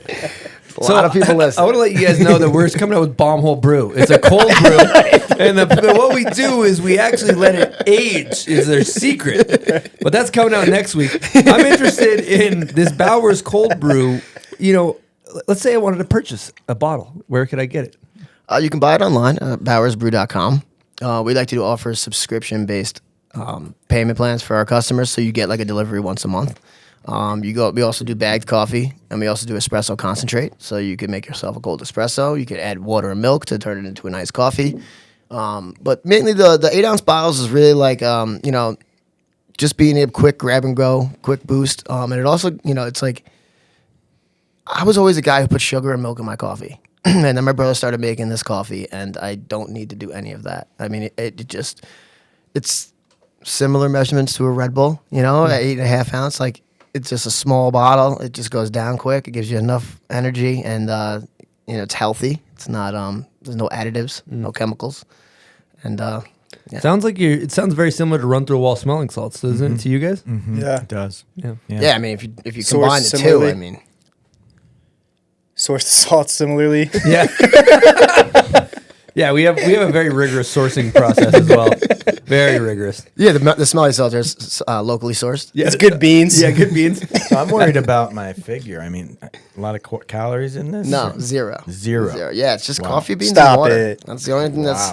Yeah, the only thing that's in there is coffee beans and water. I drank half mine and my vein is popping out of my head. I'm ready to fucking go. I see you're shaking over there a little bit. I'm thinking we maybe find a civilian on the street and just beat the shit out of him for no reason. That's a good idea. Bring him in. Come on. Let's go. Yeah. I'm a little scared sitting next to Mikey right now.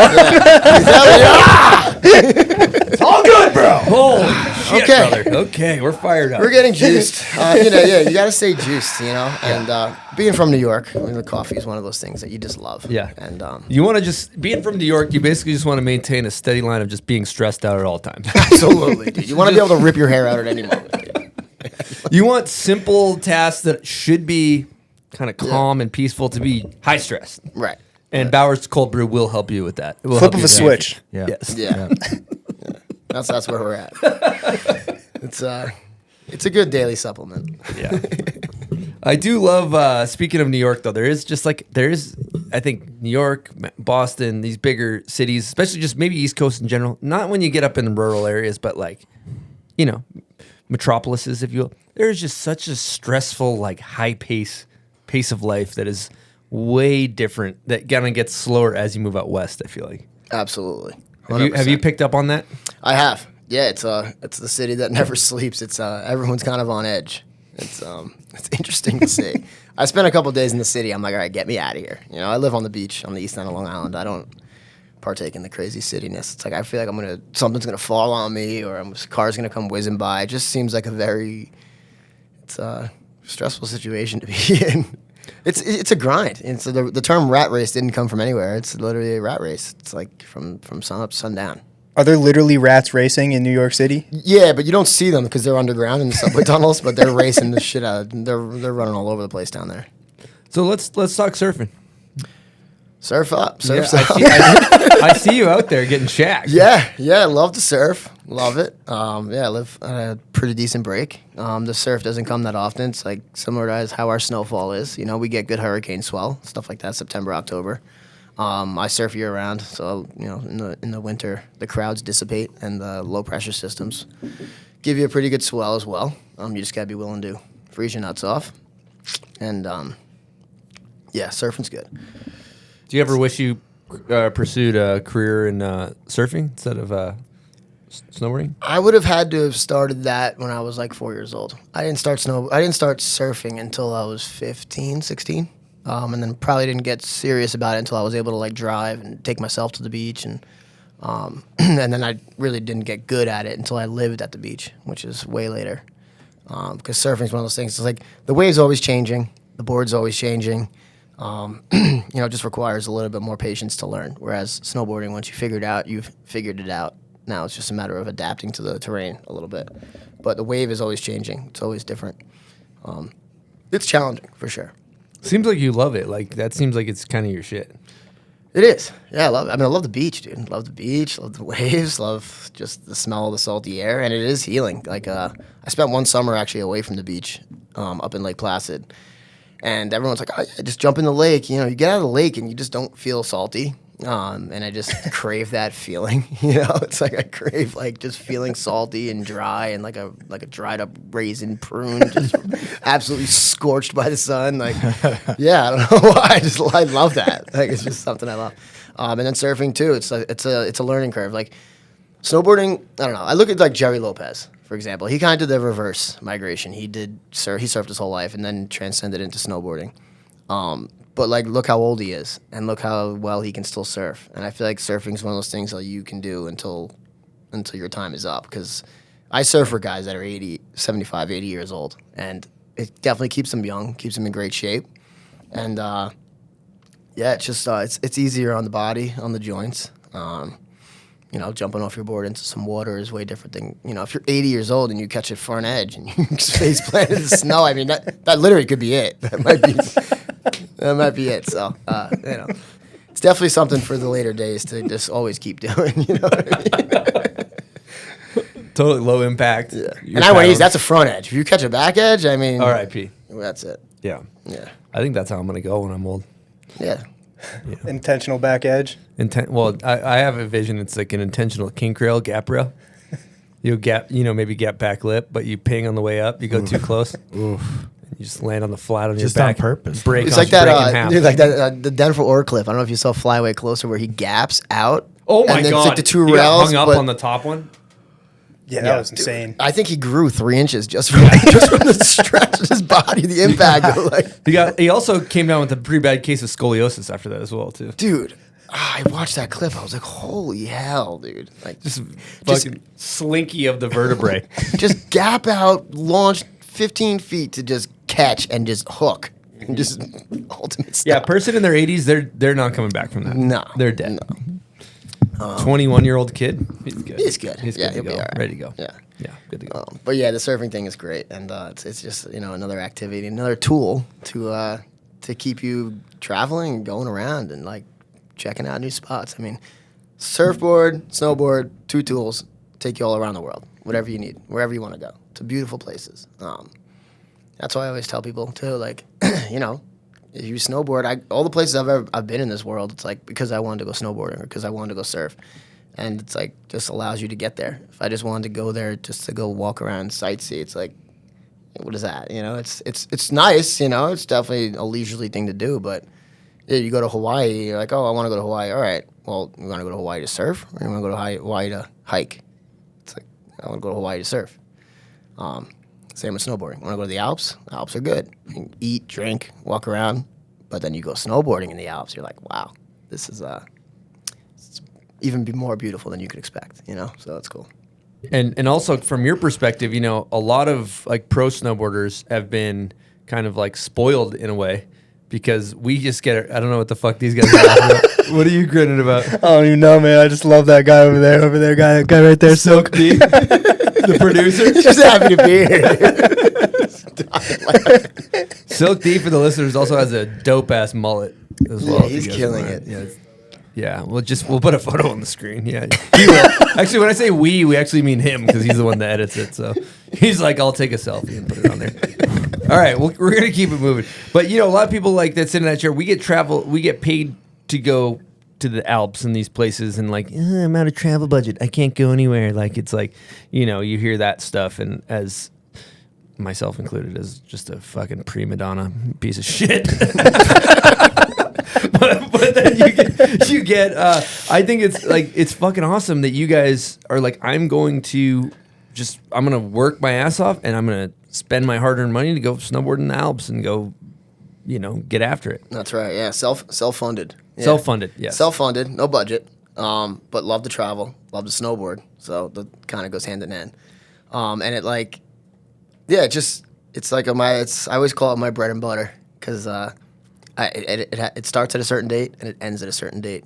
So it just allows me to just know that there's a light at the end of the tunnel, and I'll work 6 days a week if I have to, 7 or doubles or whatever. I bartend, for anyone if didn't know that. So I bartend in a pretty wealthy area of Long Island where a lot of tourism, a lot of rich people go, and it gets very busy.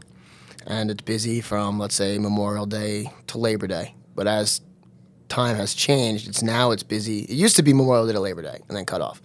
But now it kind of goes in through October because September and October are beautiful months out there on the beach. So, and the waves are always the best in those months because of the hurricanes. So now it's kind of been like it's like a 5-6 month year gig, and then it puts a nice stack of biscuits in the bank, and and then right after Christmas time, go home, spend Christmas with my family like that month, spend December with the fam, and then January, February, March, I'm free to do whatever I want. On my own budget, of course, but anybody listening, how you doing? Anybody want to help the kid out? Yeah, but I won't say no to cheddar biscuits. You get some support, though, from some people, right? Yeah. And not monetarily, no. Yeah. But I do get to travel with a company called Override. I work for them, so I travel with them, and I'll run their social media. I'll hang with some guests, and that I'm very lucky for that. And anybody that doesn't know Override, it's like a travel-based adventure. I like to call it like an experience adventure company because they, as much as they do travel, they offer experiences. They bring you to beautiful places. This year we went to Idaho. We went to the Alps. We came to Snowbird twice. We were in Austria. And they just put together these great itineraries for people. And I just took my brother and sister on an Override trip. And it's like, me and my brother and sister have been talking about going away forever. We should go somewhere. Okay, well, let's book a ticket. Well, I'm not around today to book a ticket. Okay, well, then I'm going to look at tickets. Oh, well, tickets are going up. And, like, there's all these obstacles of trying to figure out the logistics of planning a trip with your family. So I was like, listen, let's go to Snowbird. All you have to do is put down your deposit. You put down a deposit, then you pay the rest of the balance right before the trip. So you don't even pay for the whole thing up front. They handle all the logistics. You know, they do the airfare, they do the hotel, they line up the tickets for you, they do everything. All you have to do is show up. So that's what I always tell people. I'm like, listen, if you don't want to plan your own thing and you want to be dialed in with other people that are into doing what you do as well, jump on an Override trip. And we had a great time. Yeah, it was great. You chef it up too on those? I don't chef it up. No, Okay. those are non. That's a premium. That's a premium bomb hole experience. That was definitely a premium bubble experience. God damn, yeah. That was incredible. Okay. Yeah. One thing we didn't talk about, we talked about Johnny O'Connor, but when he turned pro, you and Dangler and Capita and Johnny, I guess Johnny, unbeknownst to Johnny, created a cool skit. I'd love to hear you talk about that. Yeah, so Mark Dangler, shout out, the man. He hit me up. I never knew Mark. I never met him before that. So he reached out to me and said that he pitched this idea about how he wanted to go about announcing Johnny was pro. And he was going to fly. I was living in Lake Placid that winter. And he was going to fly out. And Dangler's from Rochester, so he was going to go home, see his family in Rochester, and then drive over and meet me. So we met in Lake Placid, shot the shit, put together this skit. He had this cool like Capita newspaper that announced that Johnny was pro. Put together all the props, and we shot this skit where I was on the porch reading the paper, and I the paper gets thrown onto the porch, and it hits me, and I just open it, and I'm like, holy shit, it's Johnny O'Connor, he's turning pro. And I freak out. I get on a bike. I start riding the bike, and in the skit, it looks like I ride the bike all the way down to Wyndham. And I bust into Jimmy O'Connor, Wyndham Mountain Inn, and Johnny's there eating a bowl of pasta. I slam the paper down. I'm like, Johnny, look at this.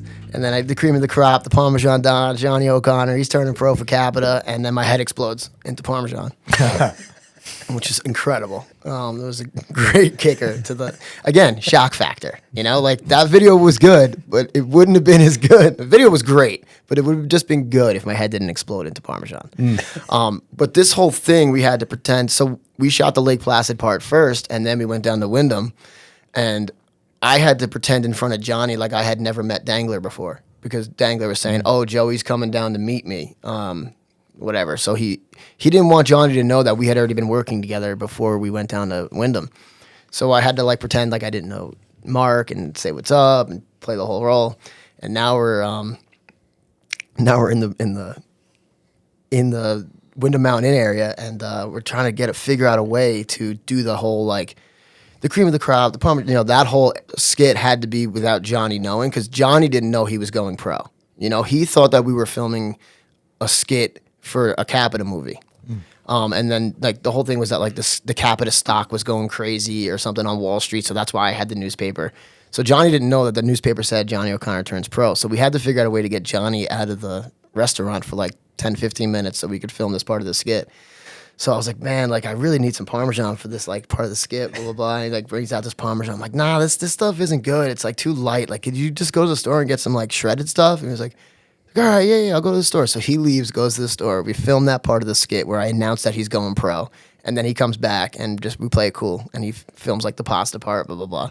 And then he goes out to Washington, I guess, and they had the party. And him and Rav turned pro that week. And yeah, he had no idea. He had no idea that we were what we were up to. It's amazing. Cool. You were filming his pro announcement video with him, and he had no idea it was his pro announcement video. He had no idea until a week later. That's amazing. Yeah, yeah, it's cool. Rewinding to Brighton, I was blown away. You were out here riding back when you guys had Powder Prison. I was so stoked on Johnny's kit. Running full Carhartt, not waterproof. Like we're talking like 3 feet of snow. Yeah, I was calling him Gore-Tex Johnny. Yeah, because he was head to toe in cotton. It's so dope. Dude, there's this one clip I put on my story where he just rides right in and out of the frame, and he's just going like this. So legit. That's an East Coast shit, though. The kid is through and through East Coast, and just it ain't about he doesn't need much. No, for sure. Yeah, his kid was hilarious. Yeah, holding like extra 3-4 pounds of just like snow on his body. Yeah, at least. Just it's like a sponge jacket. Yeah, between his kit and Callahan's goggles, I was like, dude, Callahan has these goggles. First of all, it's low light, so you'd think like you'd have like some kind of low light lens on. He's got full blacked out lenses. Things are scratched. He's like, no, man, I like these. These are good. I'm like, dude, you want? I got like 3 different pairs of dangs in my bag, dude. You can wear any of them. No, I like these. These are good. Like, okay, and they worked. Hey, if it ain't broke, don't fix it. Exactly. It's all good. Well, I think it might be a good time to talk Rangers. Oof. Oh shit. Oof. Hard hitting subject. Oh man. What? Oh no, dude. Oh my God, this guy. Shots firing. Oh my God, look at those colors, dude. What is that? It's a beautiful garment. For the listeners that can't see us, I'm putting on a beautiful garment right now. What is a Bruin? It's a bear. It's a type bear? of bear. It's a bear. You didn't know that? No. Jesus Christ, Dude, Yeah, I don't it's a research the Boston Bruins. bear. Yeah, bear, dude. All I know is the Rangers certified park rangers. You know, it's rangers. We're out here in the park, park ranger. Yeah, it's been a tough road in the playoff season for us, huh? It was tough. Man. Have you recovered? Where are you at with that right now? I won't really recover until June's over because all I keep thinking about is this time last year I was still watching hockey, and it actually blows my mind to think that we were still watching hockey at this point. Yeah. But man, that was tough, dude. Nah. But it's got to be equally as tough for you. Well, You guys had a tremendous season. The expectation was like, blow through the Panthers, and then we're rolling. Like it was like we were like we're a shoo-in for the cup. Right. Didn't even think round one there was a possibility of getting eliminated. Not at all. You guys are plus 330. You're favored to win the cup. Rangers were like plus 2,500. Not that you do any sports betting, but yeah. No, I'm not a gambler at all. Yeah. Only when I'm in Utah, ma. Yeah, like that was just tough, man. It was tough to watch. I just had such high hopes, and I think that's probably part of the big letdown was having the high hopes, and just being so fired up on hockey. But yeah, tough one. But we regrouped, fired our coach, so we're basically starting from scratch. When in doubt, get rid of the coach. Dude. Sixers just got rid of Doc Rivers. Doc Rivers gone. The poor guy got him to the champion, not the Eastern Conference. Got him to Eastern Conference every year that he was a coach. And they just canned him. Yeah, guys just can't. Yeah, it's insane. We need a just coach. cut. We're gonna need a coach. Yeah, I mean, So you got to do. what are the Bruins making changes? We're basically fucked after this year because we are a veteran team. Like a lot of the guys came out of retirement to play for the Bruins, and it's like. It's a full rebuild. It's a disaster. It's kind of like we ain't coming back. I mean, we did just sign Pasta to like a 5-year deal or something crazy, so he's locked in. But there's some young talent. But like Krejci's old, Marshy's old. He's still playing good. Bergey's old. A lot of the guys are fucking veterans, so we got to rebuild. I think is where we're going. I think Marshy could have played better. I think that last game, I had him to make a couple shots, but. It's tough when you see those guys that you have expectations for that you're like, it's like Zibanejad. It's like, dude, I'm screaming at the TV, just shoot the puck. It's like, you start noticing things that you normally wouldn't notice. Like he was only shooting from the left side, and like, it's like, dude, shoot the puck from somewhere else. They know you're going to go for that one-timer from the left side. Like switch it up. Ovechkin's office, powerhouse too. Panarin didn't show up. He's supposed to be a superstar, didn't show up. There's just guys that you expect to play well, and they don't. I did like the reverse Igor chance. Regular season wasn't doing that good. Came in the playoffs, lights out. Yep. And all the Rangers fans were chanting Igor. Yeah. They do that incredible Igor's to watch. better chant, and I Yeah. don't really mess with that. I don't really like that chant, to be honest with you, because like it's just a little too cocky. Yeah. And you could, and hockey's one of those sports. Like, if you're playing baseball and you're up 10-5, it's pretty much a wrap. But like. The game in hockey, the game isn't over till it's over, and especially if it's a 2-1 game. That's how we went out. We went out like that. Like, you can never get too comfortable. And 2-goal lead, most dangerous lead in hockey. right, and you see it all the time. It's like I don't really like I don't like getting my hopes up, and especially like gassing up the goalie, and then he makes a mistake, and it's like you're just building yourself up to be let down, basically. Well, it could be worse. We could be Philadelphia fans. Good, yeah, Yeah. for sure. It's been a tough year. It's hard being the bastard son of the East Coast. It's true. You know Danny's dad is the Eagles insider? Yeah. So he does a podcast for the Eagles? Yep. Yeah, he's got intel, insider trading info. It's true. Can't say anything on air. Yeah. Don't want him to lose his job, but I'm pretty sure the script says Birds are going back to the Super Bowl and taking it home this year. So Well, they spent enough money. They should. For $300 million, you better do something. That's insane. How much did he get, Jalen Hurts? $255 million over the next 5 years. That's I think. it? Yeah. Yeah. That's And then kinda Lamar that- Jackson. That's very similar to Danny's bombhole shipping contract that he's got going right now. Very similar, the salary range. I am into six figures.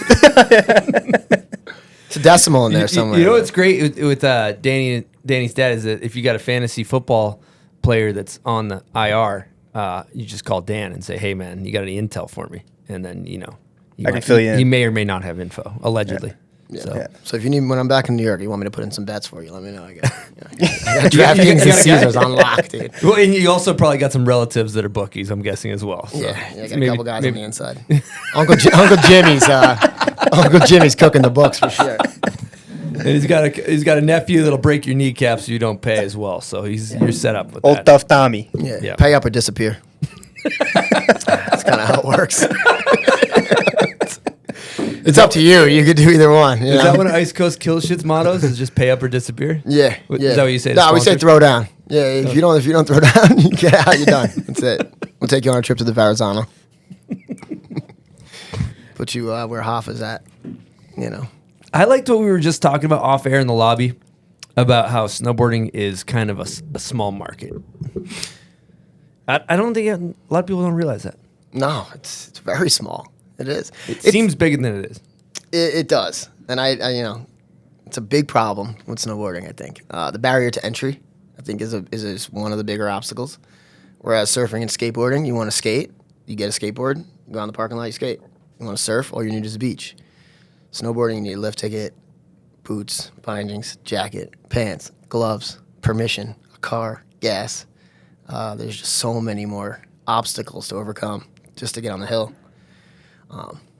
But that's why I like the DIY stuff. So I like what Johnny's doing in his backyard. It's like I put up a post where he was taking the rope tow. He just got a tow pro lift in his yard. Shout out Toe Pro. Let's give him an air horn. Oh yeah, game changer, dude. Game changer. Absolutely blown away by how well those things work. The thing is a game changer for his yard. And it's like I said, you don't need a mountain. All you need is imagination. Because in reality, if you have snow and imagination, you can do whatever you want. And I learned to snowboard on a golf course. Like a lot of kids on Long Island did in Massachusetts. Yeah, same. Yeah, like I went to the golf course with my brother, and like we would throw down and like build some little jumps, and that's how I learned to do it. So I think that I don't want kids to think that they have to be going up to the mountain to snowboard. It's like, dude, if you have a local golf course, it's closed in the winter. It's like going sleigh riding, but get on your snowboard, build a little jump, get comfortable in the air, get comfortable popping off jumps and stuff like that, and that opens up the gates and the interest in the whole thing. So, yeah, DIY. Rite of passage. Yeah, for sure.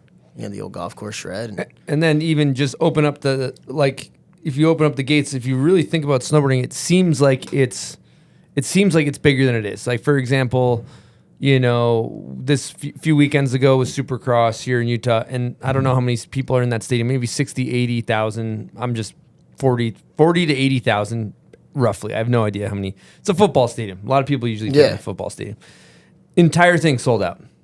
And they do that for 17 weeks in a row.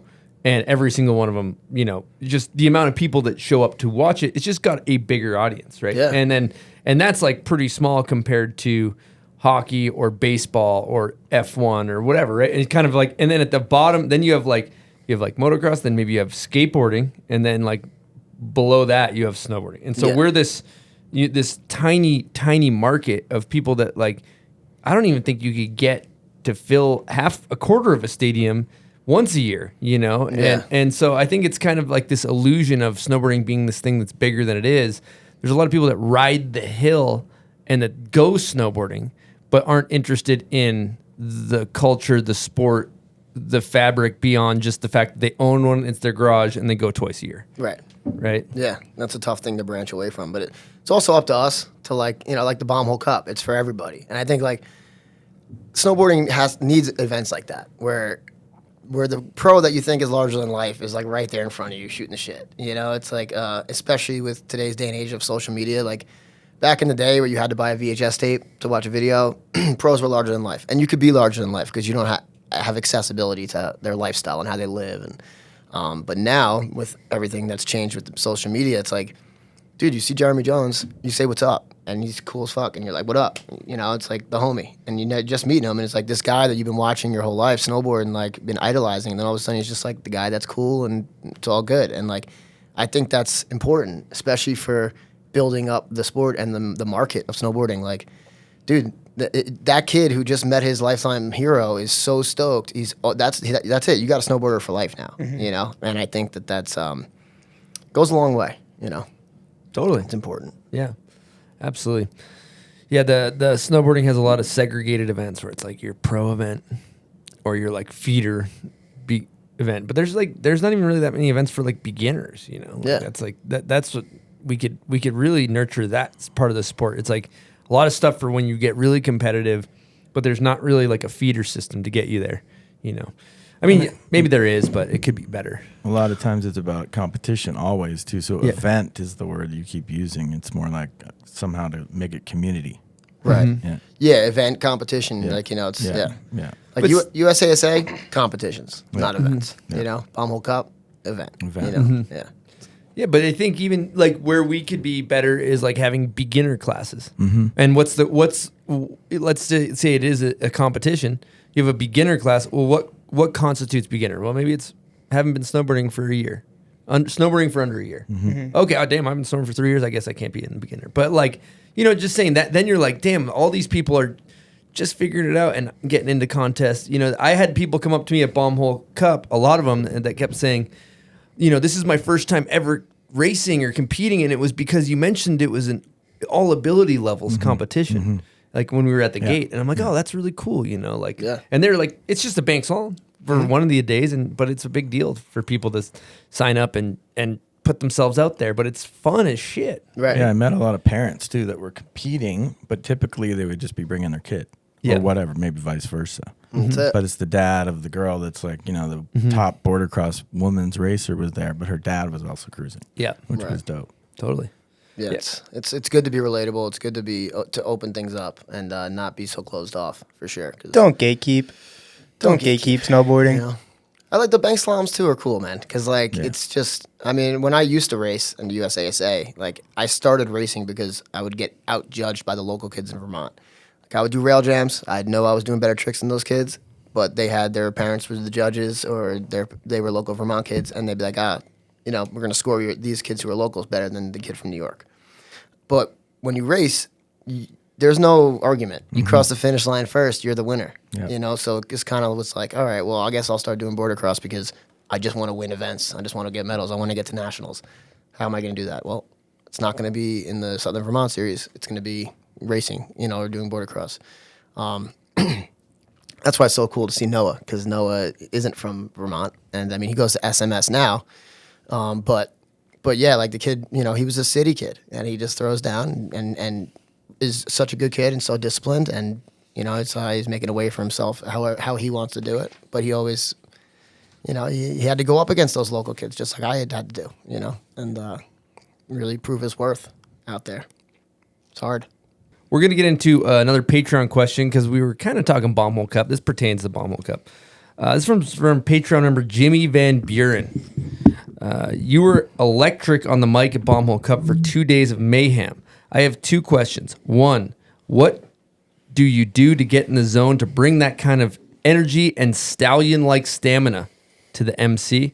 And two, what stands out to you as highlights from those 2 wild days holding court at the base of Millie? Stallion-like stamina. Stallion-like stamina. Put that on the good horse. What a good horse, dude. I can get right out of the stable and get after it. Non-self-proclaimed stallion-like stamina.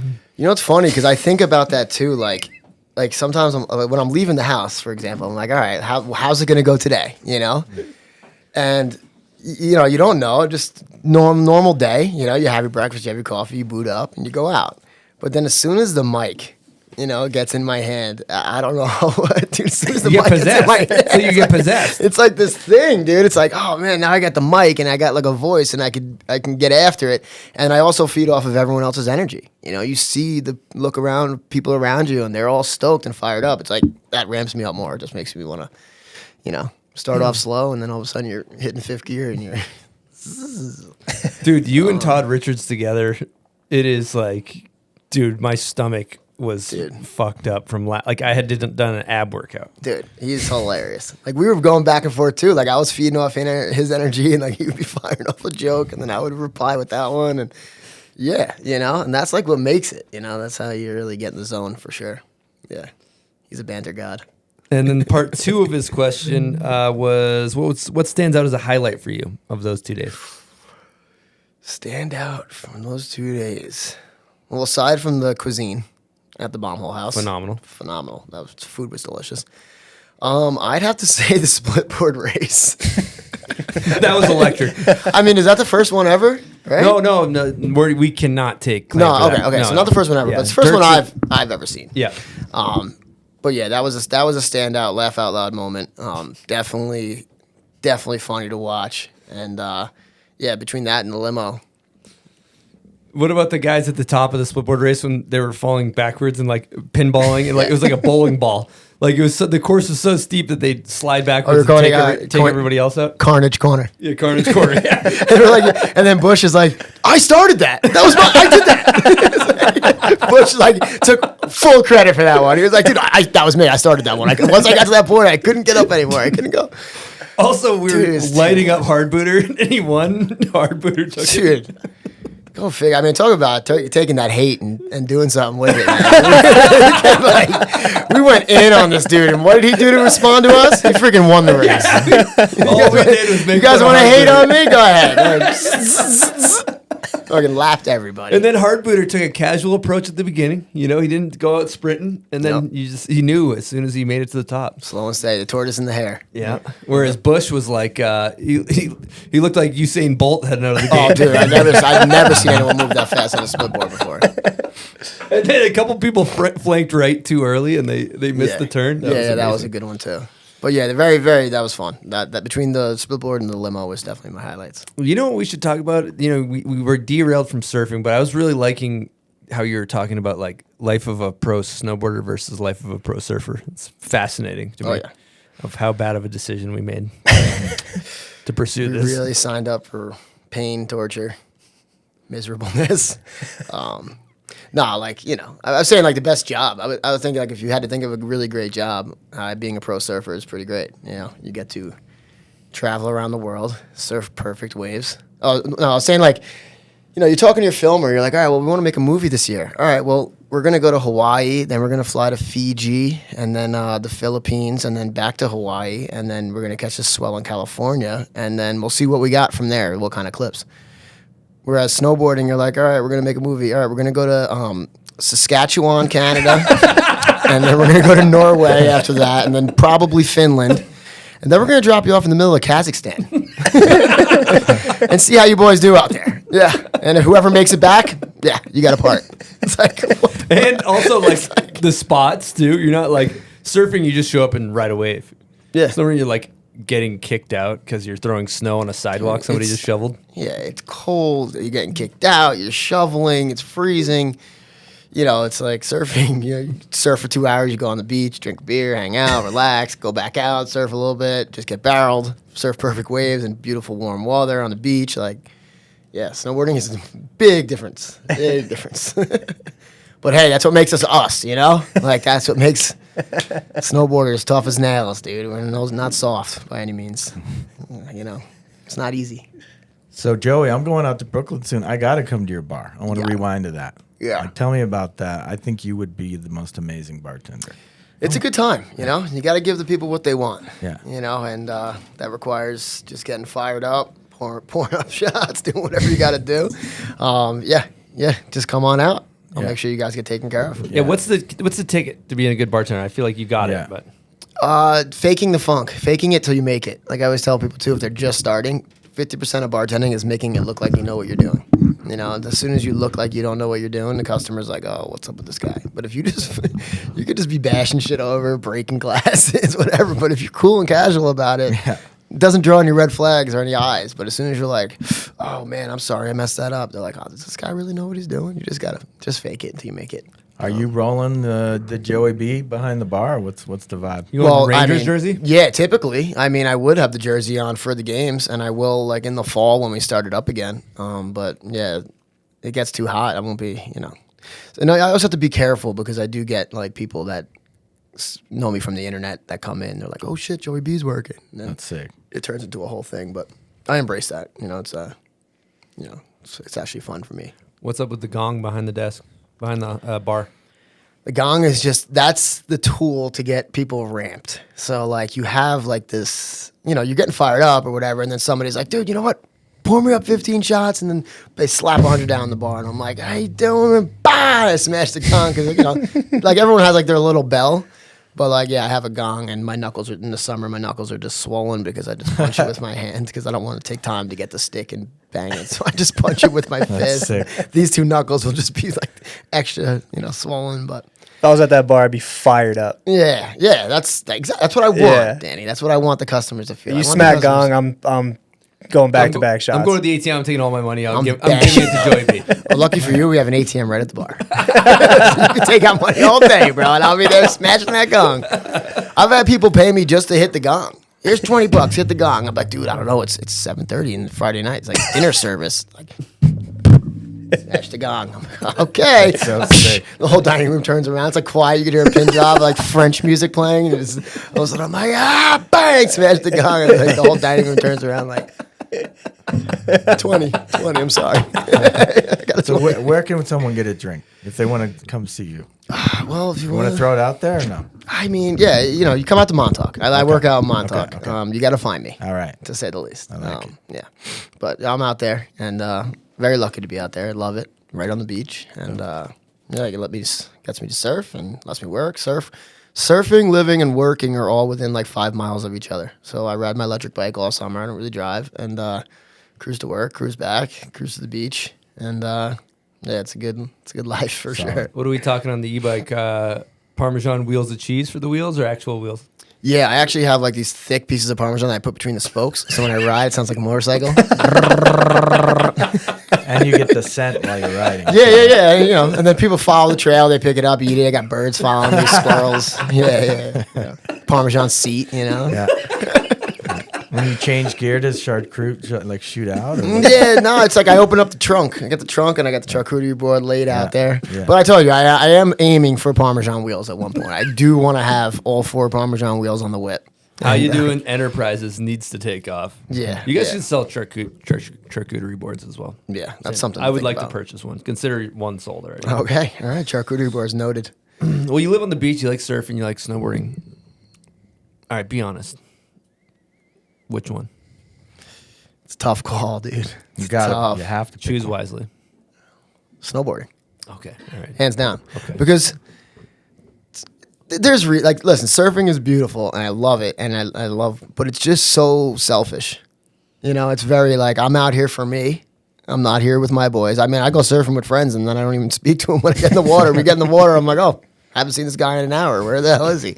Like, no, well, you've been taking all these waves. I want to go over here and surf a wave. Or your best friend drops in on you and he messes up your wave. You're kind of pissed, even though that's your boy. You're like, oh man, because now you're getting worked on the inside. You got to paddle back out. There's no chairlift. I always make that joke when I'm in the lineup too, and I'm paddling my ass off. I'm like, where's the chairlift? Because it's so much work, dude. For like 5 waves in 2 hours, and you paddled your ass off. You're exhausted.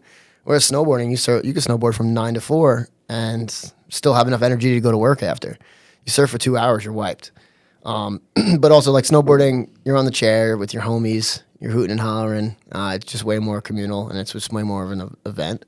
So yeah, snowboarding for sure. Yeah, That's dope. Yeah. powder though, I'd have to be riding pow. Can't just be like snowboarding. Like, good snowboarding, powder prison snowboarding. Yeah. Well, it's a good time in the show to maybe hit a smelling salt to keep things going. Huh? Yeah, I think so. It's always Around a the good. corner. It's always. Someone want to toss me a salt over here? Chris, it's always good to time to have a. It is. Oh, that was strong. That was like the gong. That was like a gong show. These ones are strong, dude. Oh, I did it in my mouth. These came from Colombia. This new batch. Dude, this one, dude, that clip I sent you with the guy in the on the bench in the hockey game where he's like, like, dude, this fucking guy's getting rammed, bro. I gotta score. Dude, you want if you're interested in like what my direct messages are on Instagram, say it's about 90% videos of hockey players doing smelling salts getting sent to me. Yeah, incredible. And then the other 10% is recommendations of who we should have on the podcast. That's pretty much that's it. That is my direct message. Solid intel right there. Yeah. Brings a tear to my eye. Yeah, These it things. does, dude. Yeah, Danny hits some good where he starts tearing up. He gets really red, His whole, too. his whole body turns red, like straight He's up, like- lobstered up. It's like, dude. His neck turns red. Either he just got a really sad text message or he whacked a smelling salt. He bottles those things up and puts them in. We get them in a big bag, bottle them up. Mm-hmm. stickers them up, sends them out. So It's a hand-done operation. Do you get like not an immunity, but like a tolerance? Would you say, or is it's the same one, just like the first one you whacked? No, you're never chasing that first one. It's the same thing every time. It's the same thing every time, right? It doesn't You know, it's almost like you become a connoisseur of the smelling salts. When you do so many, you know when you hit a good one and you have a bad one. You know, because some potency varies at times. I'm not sure how it works, but it feels like potency varies. On that note, the batch we just got is very potent. Yes. Yeah. Yep. I'll take 2 cases. Yep. Danny basically wires. Why don't you walk him through the process, Dan, of how you get these things? It's fascinating. I kind of forget how we came in contact with it, but I got in touch with a gentleman from New York City named Johnny. No doubt, Johnny. And we basically talk through WhatsApp, and then I tell him how much we want, and then we wire him, $10,000 or whatever it is. And then we kind of just keep our fingers crossed and hope the salts show up, dude. Yeah, you got me at WhatsApp, dude. That's about as sketchy of a communication devices you could possibly use. Untrackable, untraceable. It says right there, like, encrypted messages, so you cannot... I asked for a tracking number on this last batch. He just left me on red. He's like, number one, track this, bro. Track this. Thanks for the 10,000. He's surfing with Johnny B. down in next. Yeah, and that's incredible. They did show up. The latest batch showed up. Johnny's our boy. Yep. And you wheel a deal with price too. He's wheeling a deal. We'll do Yeah, this. no, we're negotiating it. Yeah, it's a full. I mean, that's the key. Couple $1,000, you knock 5 cents dude. off. That's New York. That's New York. That's New York in a nutshell, dude. Haggle. I want to hear about what do you got for haggle techniques. That's a good point. Chinatown. Yeah, go straight down to Chinatown. Try to buy a fake Rolex. They want 30 for it. Tell them you give them 20. So what's the percentage? If they say 30, do you 10? You like half? Well, half? you just kind of haggle to the price that you were willing to pay. Yeah. You have your bottom line and he has his. Yeah. And you gotta meet somewhere in the middle, I think. Right. And if not, you walk away and then you go right down 2 doors over and the guy got the same thing the other guy has. It's so anything kind of like street item you can haggle for in New York. You can't haggle for a slice of pizza. No. If it's an actual establishment, Yeah. The haggling is hard. But if it's like a street vendor, you're open to haggle. It might be one of the only cities in America you can haggle. Yeah, I mean, dude, I go to the local farmer's market in Montauk and haggle people. Like, 25 for that case of pasta. Some mellow hippie, haggling them and shit. It's like, these are organic. I'll go for it. I'm like, dude, listen, you and I both know. You didn't pay more than $10 for that box. I'll give you 15. I'll give you 15, but I'm not giving you 30. I know how much a dozen egg cost.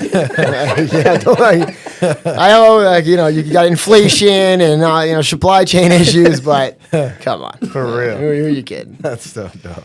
Yeah. You know what I was thinking about when you're talking about surfing versus snowboarding as well is, surfing, like, you're paddling, you're getting cut, you're getting strong. You're like, if you surf all summer, you're like whole up chest is built, your arms are built, you're tan.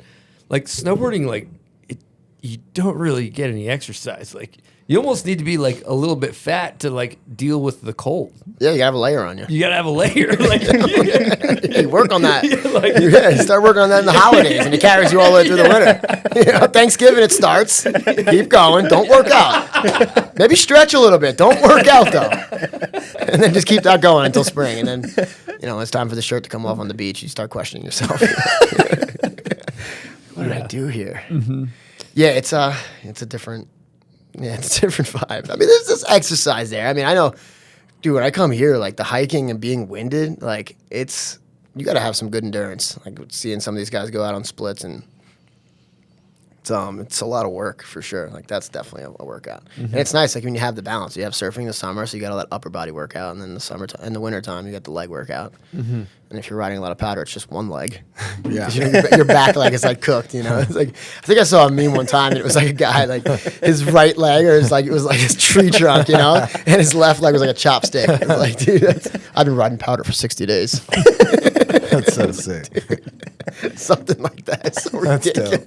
Shit you see on the internet. If anything, ridiculous. For me, it's like the surfing, you get strong. Snowboarding, you just beat the shit out of yourself. Like end of the year, you're just like your arms are falling off, your knees like melted. Yeah. Totally. Yeah. Knees cooked. Brutal. I'd like to catch a tan one of these days. Yeah. Well, you're gonna surfing. Judging from what I see right now, you're gonna catch a burn. You're gonna catch a burn first, and then it grows into a tan. It's a base burn. I always tell people, everyone's like, "Oh no, put on sunblock." No. go out, get as roasted as possible, and then you slowly work yourself up to the tan. But if you're always putting on sunblock, the tan doesn't really fall in. But Dan seems like he goes more like glue stick white to just like lobster red. That's pretty accurate. Yeah. no doubt. But then when you touch my body, it goes back to glue stick white for a second. Yeah. Exactly. He's kind of like a smelling salt. He's like, He starts off white and now he's red. Let's try to crack it. He is. Well said. Tan Man The Dan. human smelling salt. human smelling Danny Spadero. Tan Man Dan. Yeah. That was actually my nickname, and I lived in the Jersey Shore for a little bit. They called me Tan Dan. No doubt. Yeah. Dan's actually a lot of stuff happens behind the scenes. He's had some issues this year with clogging the toilet, actually, which we haven't really publicly shared. But yeah, he's had 2 major toilet clogs that have resulted in water coming up through the floor. It's true, and I get no help. I just get ridiculed. Well, yeah, you get evacuation. Everyone's running out of the building. Yep. Guys, the toilet's clogged. And then everyone's just like, phew, Danny did it again. Jesus. Yeah, we're not talking just a normal clog. We're talking like liquid coming up out of the drain in the floor. I've never seen anything like it. Yeah, no, it was disgusting. Dude. It's just dropping What Philly kind of appetite cheesesteaks. you on? You dropping like That Salt Lake appetite, dude. Probiotics, dude. Jeez. Well, I think a little too much Parmesan, it gets a little clogged up. Yeah, well, then it just cheese will shoots out. definitely bound you up. Yeah. Cheese will definitely, you definitely want to go easy on the cheese. Yeah, it's like the Hoover Dam once that thing breaks. It's just like a Starts coming out of the floor. shitstorm. Yeah, like I always see like vegans and vegetarians. They eat a lot of cheese, or like just certain type of cheese that's like vegetarian or whatever. And I'm like, they got to be pretty bound up, man. They need like half a block of cheddar. Like, you gotta, like, where's that going? Like, I worked at this barbecue restaurant once, and like the dishwasher, right? Like, so there's mad cheese on all these dishes at this barbecue joint. They got like all different types of cheese on shit. And the dishwasher cleans all the dishes or whatever, and all the waste from all the food goes out through a drain. And at the end of the day, they gotta like dump this chemical down to like clear the drain out. It's like Drano, but like industrial for restaurants. And one day, the drain just wouldn't unclog. It's like, yo, what is up with this drain? Like, we've been pouring chemicals down here since last night, still not draining. So they had to go in and like pull the trap up to see what's in it. And when they pull the trap up, it's just all cheese. Like, not even the strongest drain cleaning chemicals in the world could break down this cheese. And ever since then, I've just like thought differently about cheese. I was like, I don't know, like, is it staying in me? Like, is it going out? Like, where's the cheese going? Because in the drains, it's stuck in the drain trap. Like, it's not going anywhere. And this guy's pouring cyanide on it. It's not going anywhere. Like, let's figure this out. So yeah, I think differently of cheese these days. But not Parmesan. Parmesan, I could eat that whole block and be fine. Especially a 5-year like that. Yeah, the Parmesan. Parmesan came about because these Benedictine monks in Italy were producing so much milk from all the cows and stuff that they had to figure out a way to store the milk. And as they stored the milk, it turned into cheese, and that's ultimately how they became how Parmesan came about in Campania, Italy. But the Parma Reggiano area of Italy, that's ultimately, it was a milk surplus, and they had to figure out a way to store it and save it, and that's how Parmesan came about. But Got cheesed up. yeah, cheese. It's like, dude, Coagulated, if you will. it's like gold. Gold in Italy supports a lot of the local economy out there. Different. And we just look at that cheese. I mean, it's beautiful. That's I can't stop looking at it. Like, look at how That thing's like almost. We should maybe should we frame it and put it in like a on the wall? Well, I it was on the getting set? a weird vibe across the table because I thought you were giving me like the lovey eyes. but yeah. no, you've just I'm been just looking at staring at that Okay, wheel. cool. I'm And also more that relaxed. rind, like people throw out the rinds to their cheeses. You should always save the rind if you're gonna make a sauce because you throw the rinds into the sauce. And That's a good tech. Yeah. Save dope. your rinds. Definitely. You guys have typical Italian family like clean plate club. You gotta eat what's put in front of you. Usually, yeah. I mean, like my grandmother, she will be at the table for 2 hours if she has to. There will not be a piece of food left on her plate. Obviously, kids these days they would eat half and they're like, I'm full, I'm done. But like, yeah, ultimately, you only take what you can eat too. You don't have like eyes bigger than your stomach kind of thing. You know, you kind of just like take what you want. If you want more, you could always go back and get more. But like, don't make it a habit of like piling your plate up with food, unless you're in Vegas at like an all-you-can-eat buffet. But like, yeah, you just kind of want to take what you want, what you think you can consume, try to consume that, and if you're still hungry, go back for seconds. It seems like Italians got like a big emphasis on family. Yeah. Like that's like all the Italians I grew up with. They just like family was like super important. Yeah. It's a fucking great trait. Family is everything, man. You only get one, so treat it with respect and love and care for one another and do the right thing and have each other's backs, and that'll be it, They'll be there forever, so they ain't going anywhere. So speaking of family, I heard actually when I was speaking with you months ago planning this thing, but that you mentioned that your brother had passed away. Wondered if you wanted to touch on that. Yeah, Bobby Stretch. That's my brother. He's the man. Should we give him the super air horn? 100%. Let me find it real quick. Okay. Let's go. Stretch Boogie. Yep. That's the man right there, my brother. He got me into snowboarding. Older brother. There's a lot of, I've noticed too on this podcast, like listening, that a lot of other older brothers have gotten their younger brothers into snowboarding, and I passed that down to my little brother. But yeah, he loves snowboarding through and through, man. His life was cut short, unfortunately, and he loves snowboarding. Like, it just was always at the forefront of his mind. And he suffered from addiction, unfortunately. And one of the things that always stuck with me was, like, he would always say how when he was riding down the mountain, it's all he was thinking about at that time. He was always like, it's the only time I'm not, like, thinking about my student loans or paying rent or my actual problem that I have. He just was always saying how, like, that was the only time he really ever felt free. So I've always kind of carried that with me, and it makes sense. Like, when you're bombing down a hill and you're cruising and you're riding POW or you're just riding a groomer and you're going fast, it's like, that's all you're thinking about. You're not thinking about, oh shit, I got something to do later. You're like, and I think that's helpful. I think, I think that having that out, I mean, I know for me especially, like, surfing, snowboarding have made me a good boy, like, kept me good. Not, it's always given me something to do, given me something to look forward to the seasons changing. Just having that passion to go outside and have fun and not be indoors and reclusive, or, keeps you in touch with people, keeps you in touch with the friends that you do it with. I just wish he was still here. It's sad, but it's crazy because he came to the How You Doing premiere, and, he looked at me and was like, you've taken everything that I've given you and, like, made it something. So it's important. Sticks with me for sure.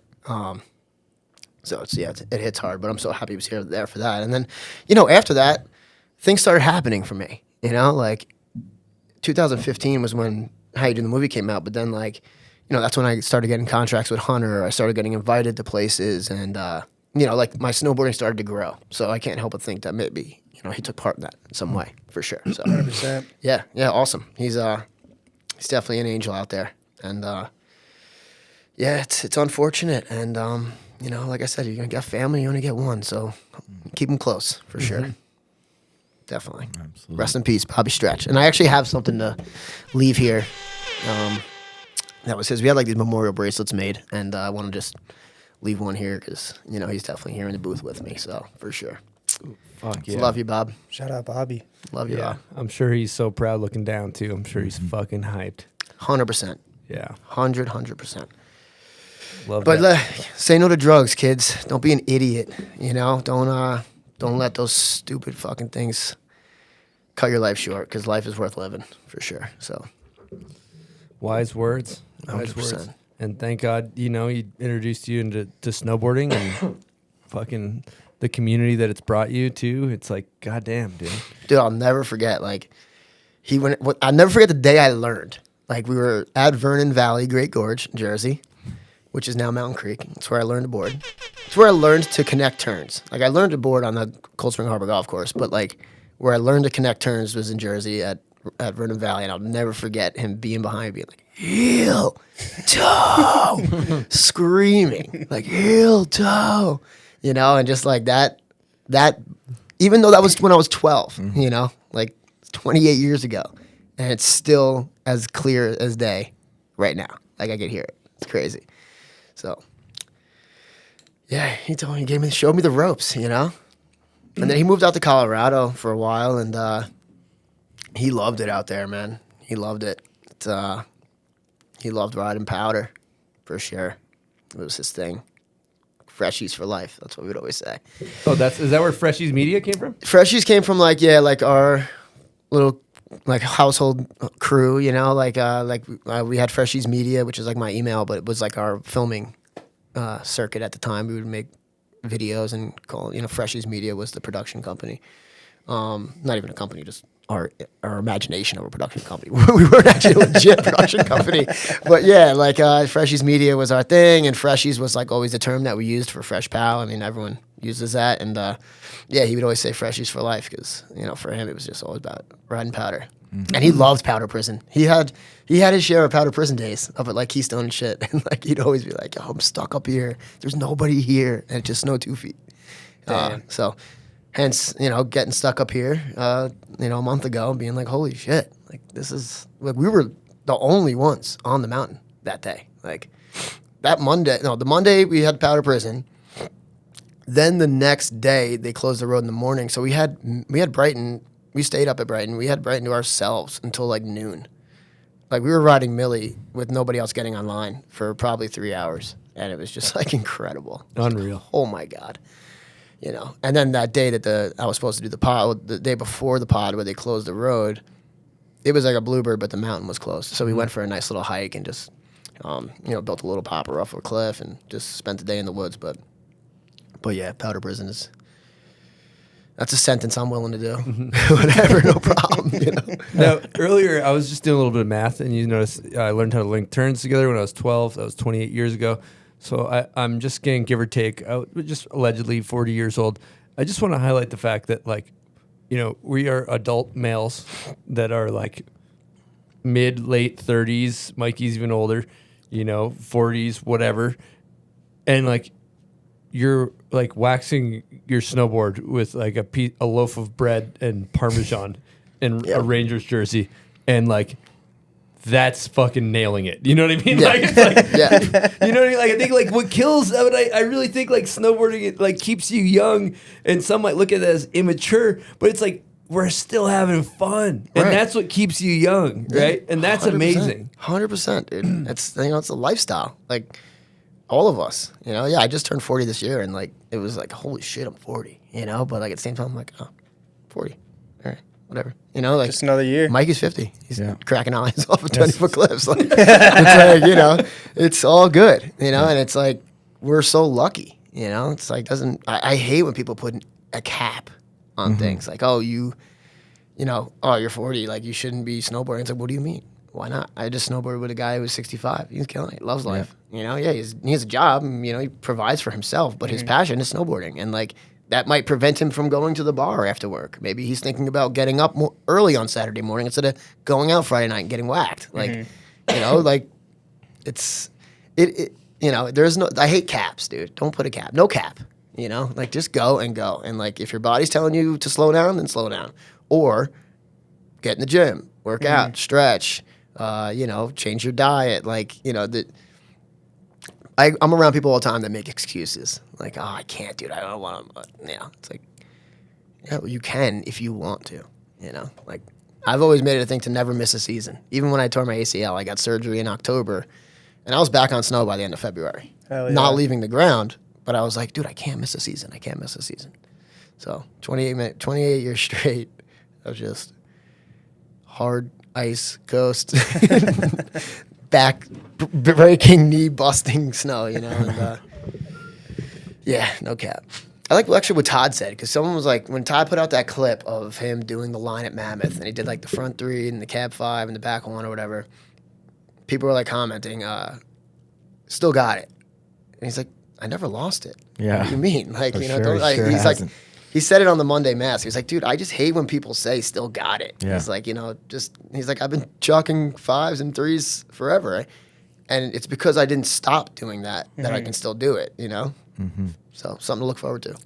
Yeah. Some kid DM'd me this morning. He's like, you're 50. You're so old. And I'm like, I don't even think about age. Like, just do stuff. No.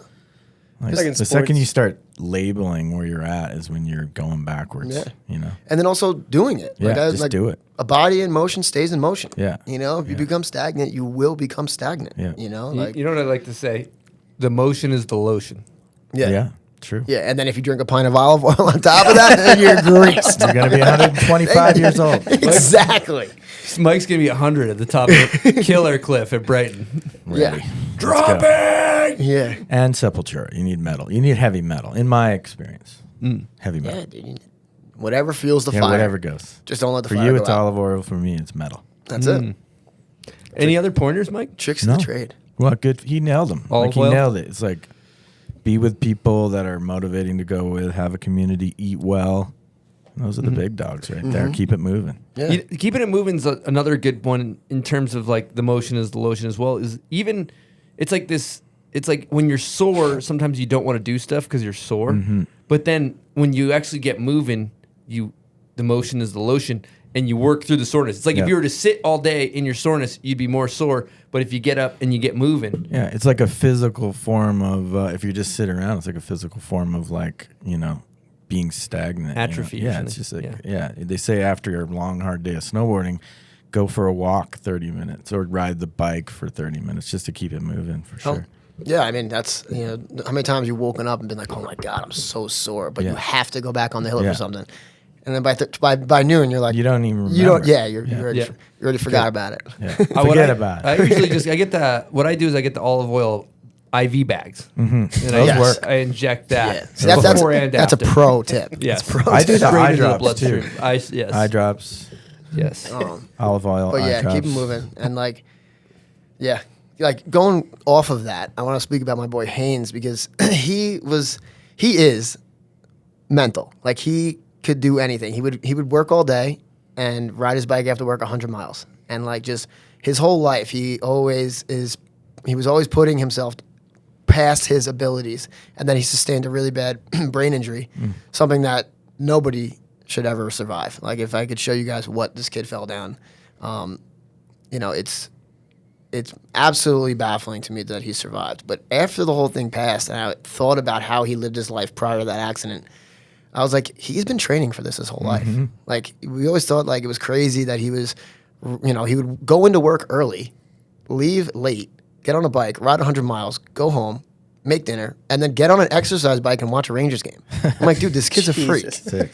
And then he took the worst fall a human being could possibly ever take. He went down about 1,500 feet down a frozen waterfall, and really banged himself up good. This was my first experience with traumatic brain injury, and dude, he just did a kick. I just watched him do a kickflip yesterday on Instagram, and I'm like, holy Wow. dude! To think about this was in 2018. So to think about the leaps and bounds that one can make and how your body can really come back, especially your brain too. I always knew about body injuries, but I never could understand the brain injury thing. And then I saw it firsthand. And yeah, I mean, when we went in to rescue this kid, I thought we were going to recover our homie that was passed away. Like I was like, we're not going to recover him. We're going to recover a body. I think the natural path of the way the slope was, I kind of had an idea of where he was going to be, and I assumed he would have been like in the trees or the woods. Like there's this little island on the slides. This is at Whiteface. There's in the backcountry area, and kind of figured he would have been up there. But he was like, we went in the slide out area, so like the part where you would normally exit the backcountry, we walked up that and did the rescue ourselves. We assembled a crew, and it's really a crazy situation, but assembled a crew, got a headboard. This was after the mountains closed, and we got a headboard and the AED machine and hiked all this equipment up a frozen waterfall and thinking that he was going to be way up, and he ended up being maybe 150 yards from where the entrance to the slide is. And he was breathing, but severely banged up, and we were able to get him on this headboard and save his life ultimately. And like by the time we got out of the slide, ski patrol had to come from home and everything, because as soon as he slid off this ridge, he just started sliding, and we knew that that was it. There was no way we were going to go in and get him from the top, so we had to ride down and around and back in. And there were some people that were there that weren't necessarily supposed to be there, but they were there, and they played such a pivotal role in his rescue. These guys are like first aid trained kind of, and they were on one was on skis and one had a split, so they were able to get that ski patrol sled. I don't know if you guys have ever carried one of those ski patrol sleds, but they're freaking heavy. Like you don't think they're as heavy as they are, and they're only meant to go downhill. So when you're going uphill, like it was like against the grain with the rails underneath them and shit. But yeah, these guys that were there played a pivotal role in like rescuing him, and then just every single person that was there had a role. And, my boy called the DEC, he called the police. The mountain was closed, so the ski patrol had to come from home. Ended up rescuing him, getting him on the headboard, and coming out of the trail. And right as we were coming out of the trail back onto the resort, ski patrol was coming up in the snowcat and, like, jumped out and then, boom, cut his shirt open. And they did their thing. And they said, like, listen, like, if they would have had to do what we did, there would have been too much time in between. Like, the second he went over that ridge and was disappeared, we knew that we were going to go to the bottom and try to rescue him. So we when we got him down there and rescued him and got him on the hill, got him off the hill right to the ski patrol, and ski patrol took him down to the hospital, and the uphill battle began from there. But dude, like, when you see somebody in that state, not knowing what's going to happen, and then you see recovery, and like he just got married this past year, and like it's truly amazing that like your body can recover. And like, so yeah, just I always joke, like, dude, he was training for that his whole life. He was really, nobody else could have survived that but him.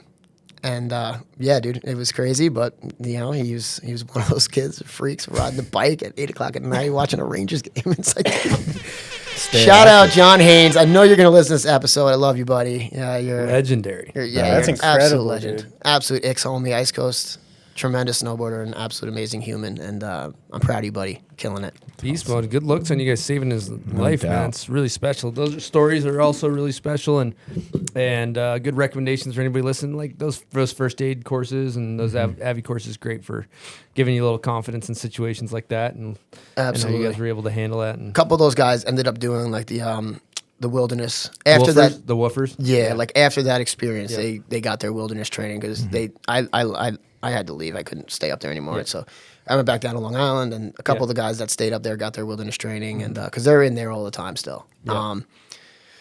But yeah, dude, a really resilient homie, and just super talented too. Amazing snowboarder. How long has it been since he got hurt in 2018? Okay, cool. 4 years later, 4 years later. Yeah, and I just watched him do. Dude, he did nollie 50 on a slabby curb. So he's nollie 50ing, which was like crazy. And then the kickflip, which I was pretty impressed by. But what's also impressive is like he had like a unique style, like what he would do with his hands and shit and like that's still there, like he didn't lose that. It's not like he started from scratch. It's like that whole like the mannerisms of how you skate and shit like came right back to him. So it's cool to see, even with snowboarding too. Yeah. So shout out to Haynes and that whole scenario was a life-changing scenario for sure. And shout out to his wife too, because she's a saint. Maris, she stuck by his side and really got him back to where he's at now for sure. So she's a saint. All right, Joey B. Well, let's get into hot takes. How do you feel about that? I'm running hot, baby. Let's go. All right. So for hot takes, we'd like to start off with, this is kind of as it pertains to you, your version. The Michael Jordan or GOAT, both male and female, to you. I've given this one a lot of thought, Chris. I've given it a lot of thought. And I have like, it's hard because I have like my like relatable GOAT, and then I have like the out of this world GOAT, like somebody that's like, you can't even relate. So it's like, it's a tricky one. But I'm gonna have to say male, relatable wise, Scotty Stevens. Wow. Sure. Love that. Yeah. And I'm gonna have to say female, Jamie Anderson. Just she's a certified GOAT. She's doing it for sure. USDA inspected, Incredible. certified. Yeah. USDA and Scotty too. Like how many MBDs does he probably have? And you put that guy anywhere and he makes something fun. And like for me, being in Long Island, shit, like seeing him jib a tire, you're like, oh, you can do that. You can hang in the backyard. You could bounce off of a bed that's on the knuckle or whatever. All the props and shit that he's used. And a bed on the hump, actually. It's on the hump. Scotty's a GOAT for sure. Okay. Would you view snowboarding as an art form or a sport? Well, I think if you're getting judged, it's a tricky one. But I'm going with sport, and I think that how you play the sport is your art. I think how you treat it. You know, because it is a sport. It's in the Olympics. There's not art isn't in the Olympics, but sports are.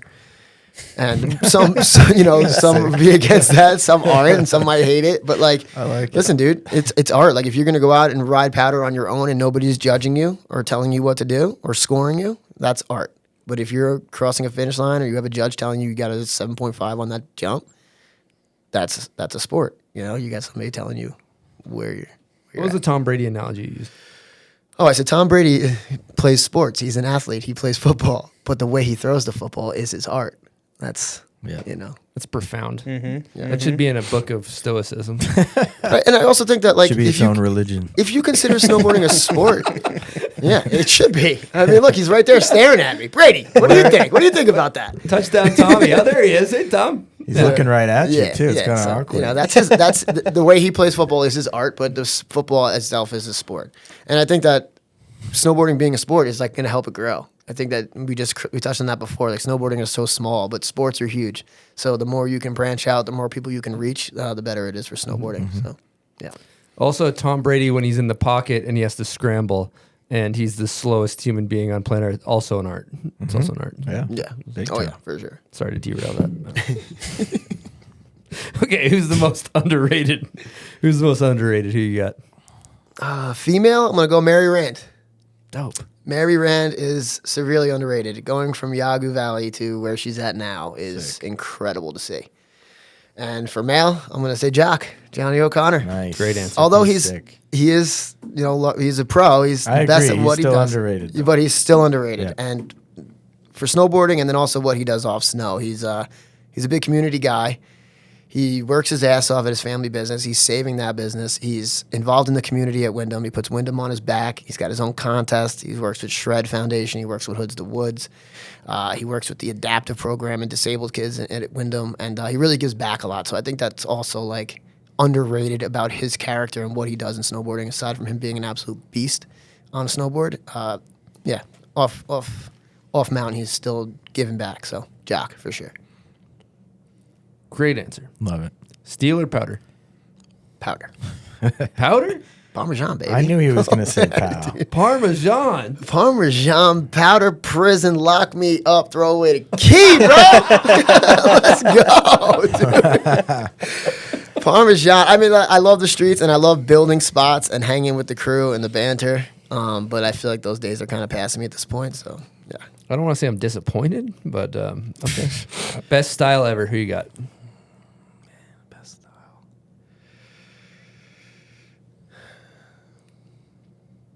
Steel, Keegan Valeka, Dope.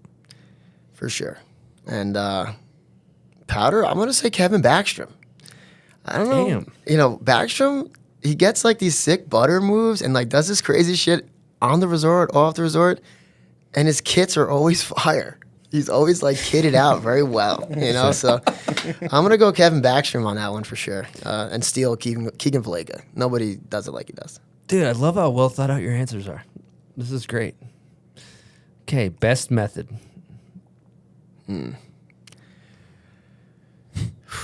Well, presently, I'm gonna go with Ben Ferguson just because it's like a powerful method and he really pokes it out, back leg.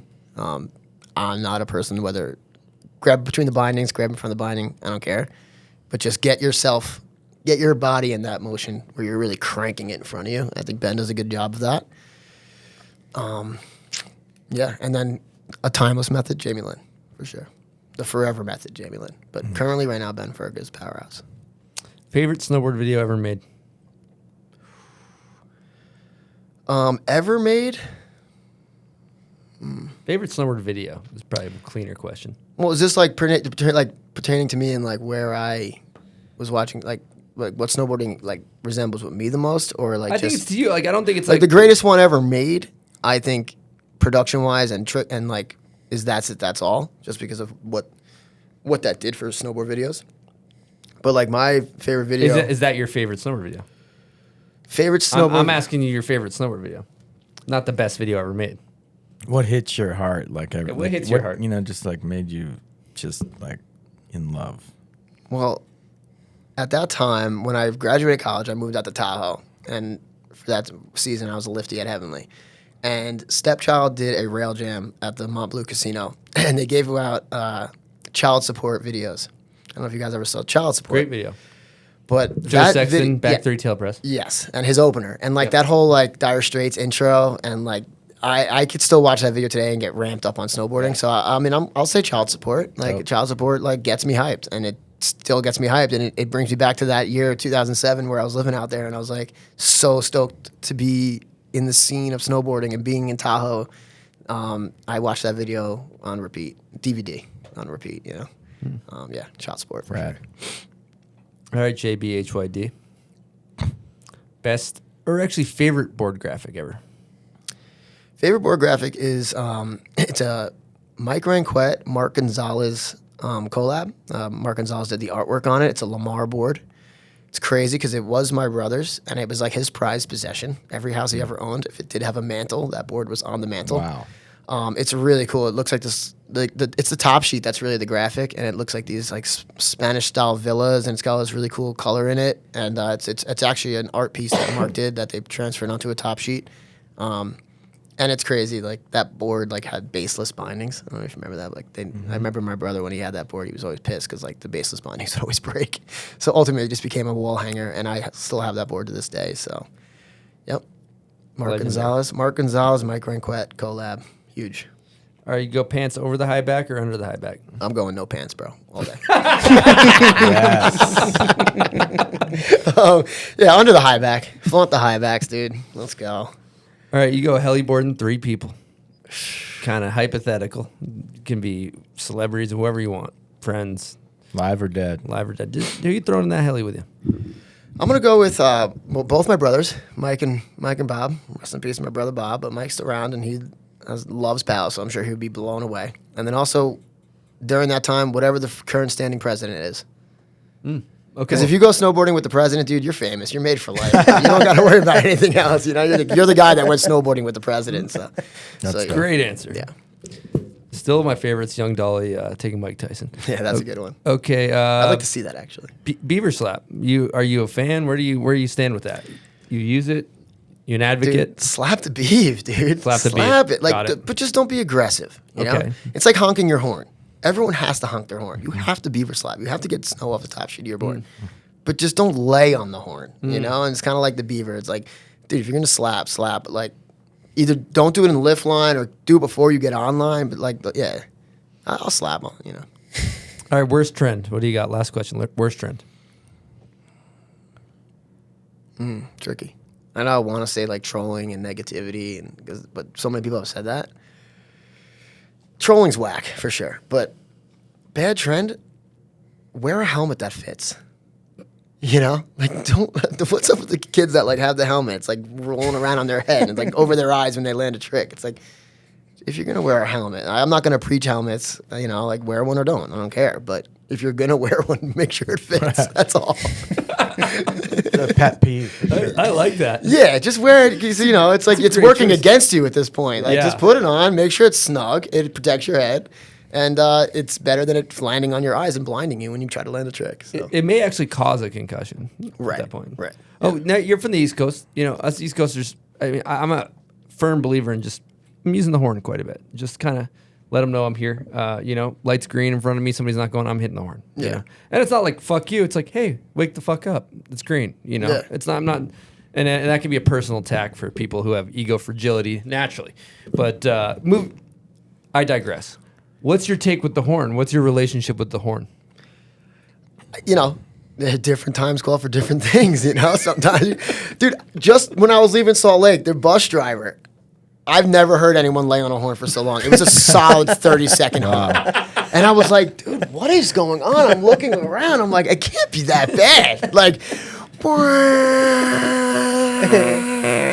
I could keep going, but I'm running out of breath. Like, dude, you know, give a little toot-toot. You know a lot. Yeah. Everyone gonna get at the stoplights on their phone now. It's like the second they get a second to stop, they're like, okay. Oh, so you know that's what's going on in front of you. So yeah, you know, use the horn when it needs to be used, for sure. Don't get aggressive though. Chill with the horn, because in New York, somebody might put it in park, get out of the car, and be like, "All right, now what are you gonna do?" Yeah. You know, that's what happens if you lay on the horn too much. You know, There's a language to You the might horn. run into a wise guy. Yeah. So For those listening, we just put a roulette wheel in front of Joey B. How you doing? JBHYD. JBHYD. How you doing? And so what's happening here is he's going to spin this roulette wheel from our friends at Pub Beer. And whatever it lands on, he gets basically to either take beer or add it to the tally. So far, nobody's added to the tally.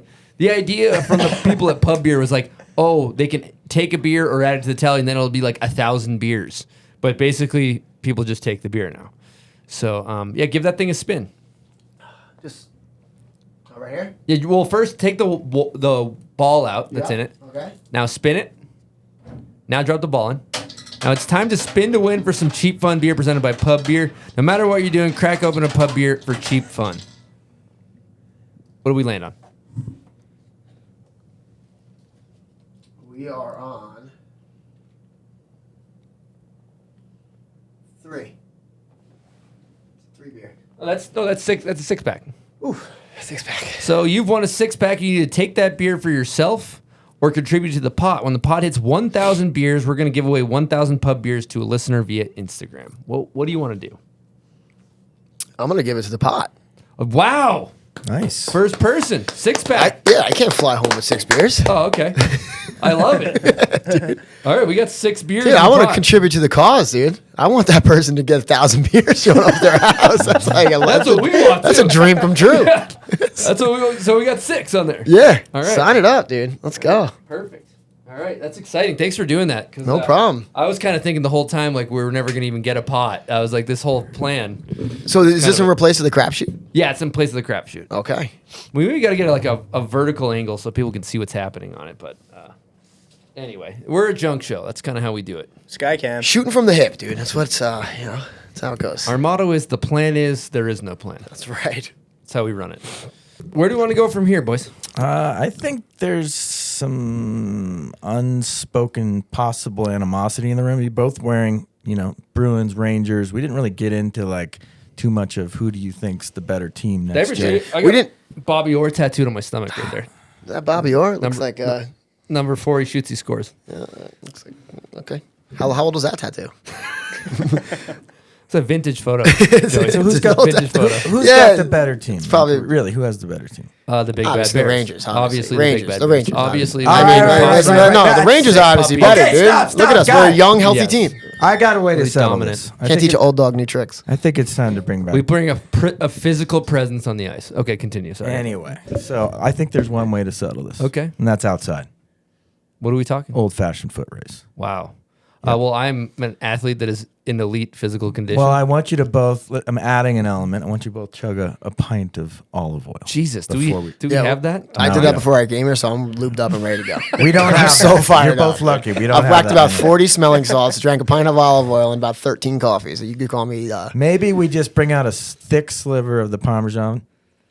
We give it only to Joe and see if it's special powers. Okay. I like it. We'll do it. We'll do a 40-yard dash, and we'll come back in here. Jake. And then, what's that? Nothing. 40-yard dash. I just used the name Joey. It's just a thing. It's how you done. It's HYD. It's HYD. A little sidebar. One time I raced Dan Breezy in a foot race, and he literally ran like for about 15, 20 minutes. He goes, I can't sprint right now. I need to warm up. And he took off, and he was gone for 15 minutes. He had to do like a 15-minute warm-up jog before we did this. I'm not going to do that, but I just thought it was information. Dan needs olive oil. We got to get that man some olive oil because he wouldn't have to do that. If he Yeah. did. Danny Spadero, also, his dad has been told him that he's an explosive athlete. I've been told. It's true. So should we let's get him in too. Let's do a 3-way. If you guys want to get embarrassed, toss me All in right. there. You know, I mean, he Anyway. needs a Flyers jersey, but it's all right. We could, Yeah, we that's could throw all right. the. We'll pretend it's on there. All right, let's Photoshop do it a on foot after. race, and we'll come back in. We'll let you know what happens. And whoever wins is going to win the season. All right, how you Yo, doing? can you Hey, edit how you a doing? Flyers You're about to jersey look at the on champ, the next post, champ, dude. right here. Yeah, at least we got equal footwear. You see this guy, he's stretching over here, but that ain't gonna happen. What I'm gonna do is I'm gonna eat this 5-year piece of Parmesan right here. It's gonna bring me right to my natural abilities. I'm gonna sprint like I'm a rocket ship, bro. Look at this.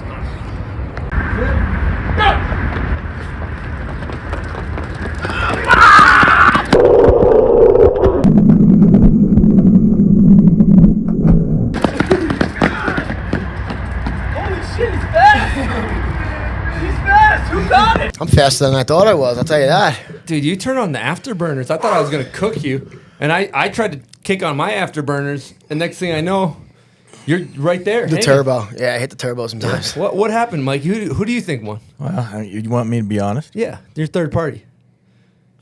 It wasn't you, Chris. I'm sorry, bud. See, but there's no definitive winner in that one. Because I think my hand crossed first. Here's the thing: is I was also on the starting gate, and you jumped. You jumped a little bit. We're gonna have to go back to the video footage. He also stretched. I ate the 5 years, so that just goes That's to show true. that you can stretch all you want, but if you have a little 5-year barm, you're good to go. Stiff and pissed and eat the parm. That's it, dude. Let's I go. don't know if you guys race motocross. It's all about a good start. So you want as soon as You had a really good start. You want to rip a hole shot. I understand the premise of getting a good I think start. in this case they have the bar. Yes. We needed the bar for you. Yes, I don't know what your cadence is. On your mark, get set, go. I was just kind of going on your mark, get set, and It was more like on your mark. It's and he's chasing you down in the fucking parking lot. the Oh, I went a little fast there. I was like, oh, okay. This kid's got wheels. The kid's He got didn't wheels. complain. He fucking just chased you Yeah, down. you know what? You know who really won? Fuck this. I'm not going to really accept that Joey won, but I will say that Phil won. Phil won. Phil definitely won, but you know what, Chris? I've been running from cops my whole life, so it just goes to show. Like, I mean, the training is there. You know. Yeah, it was. I mean, we do have a photo finish. It's gonna be close. We It's put it on really Instagram. hard to People tell. can vote on If it. you would have put a fence at the end of that line, I would have jumped that too. I'm fast as that. If you would've run, put a wall run from there- cops and jump fences is like my childhood. If you would have had a wall that's built of sheetrock, we would have ran directly through it. Yeah. Oh yeah. We'll let the viewers decide. You know, Yeah. chime in, let us know. I got a good start though. I'm proud of myself for my whole shot. That was my dose of exercise for the week for sure. All right, so we did hot takes. Yeah, we did everything. We're pretty much rounding the end here. So we always ask setups. What board you riding? How you set it up? Well, obviously, Parmesan, olive oil on the base, always. Yeah. I'm riding the public display, Darryl Mathis Pro Model. Amazing board. Love those boards, actually. 153. Got the Union Stratas on there. Nice Italian binding, you know. Gotta roll with the Italian. Big shout out, Martino. When it comes to the bindings, stick with Italian. They'll always have your back. Designed by the Italians. Yeah, Martino it's a beautiful Fumagalli. thing. That's it. Yeah, Elio would ride something like that. Public display 153 and the Union Stratas. Okay, what do you set up? You obviously Parmesan edges, leave them. Yeah, I like to. You rub Parmesan on them. You know, I don't really tune or detune. I just kind of prepare. You would say, just buff it out. You know, prep the edges a little bit. Yeah, no, this one's right out of the package, ready to go. What about- That's what's good about public snowboards is that they come ready to go right out of the package. What other? I see you got a bunch of stickers on there. Who supports you? We got Dang Shades. Shout out to Beresford. He actually the first person to ever hook me up. Ever hit me up and say, yo, I want to send you some shit. So shout out to him. Dang Shades, Rad Gloves, Blackstrap. Shout out to Tim Karpinski at Blackstrap. Shout out to Jeremy at Rad Gloves. Who else we got? We got Ice Coast Kill Shit, Callahan. Bowers. Bauer's Brew, yeah, got the company, got myself sponsor, got the coffee sponsor. Override, Volt Fuse, Alex up there in Newfoundland, the amazing headwear company up there. Gyro helmets, keep the dome protected. Nice, love it. What's next for JB HYD? How you doing? JB HYD is going to go back to the Hamptons and start working and work his ass off and get ready to do it again next season. Ready to roll. Whatever comes my way. Never say no. All right, Joey B, before we wrap this thing up, any speak now or forever hold your peace? Well, I mean, I love this podcast. I love what you guys are doing, and I think that you deserve to be awarded for it. So I got you guys. I got you an Emmy Award. For snowboarding. For the world's greatest podcast. World's greatest. Snowboarding podcast right here. The Emmy Award. Outstanding achievement in snowboarding. Check that one out. Nice. Oh my God! Outstanding achievement in, and then it's a white marker with black marker on it that says snowboarding. Yeah, Unbelievable. It did say fatherhood, but we cut that off.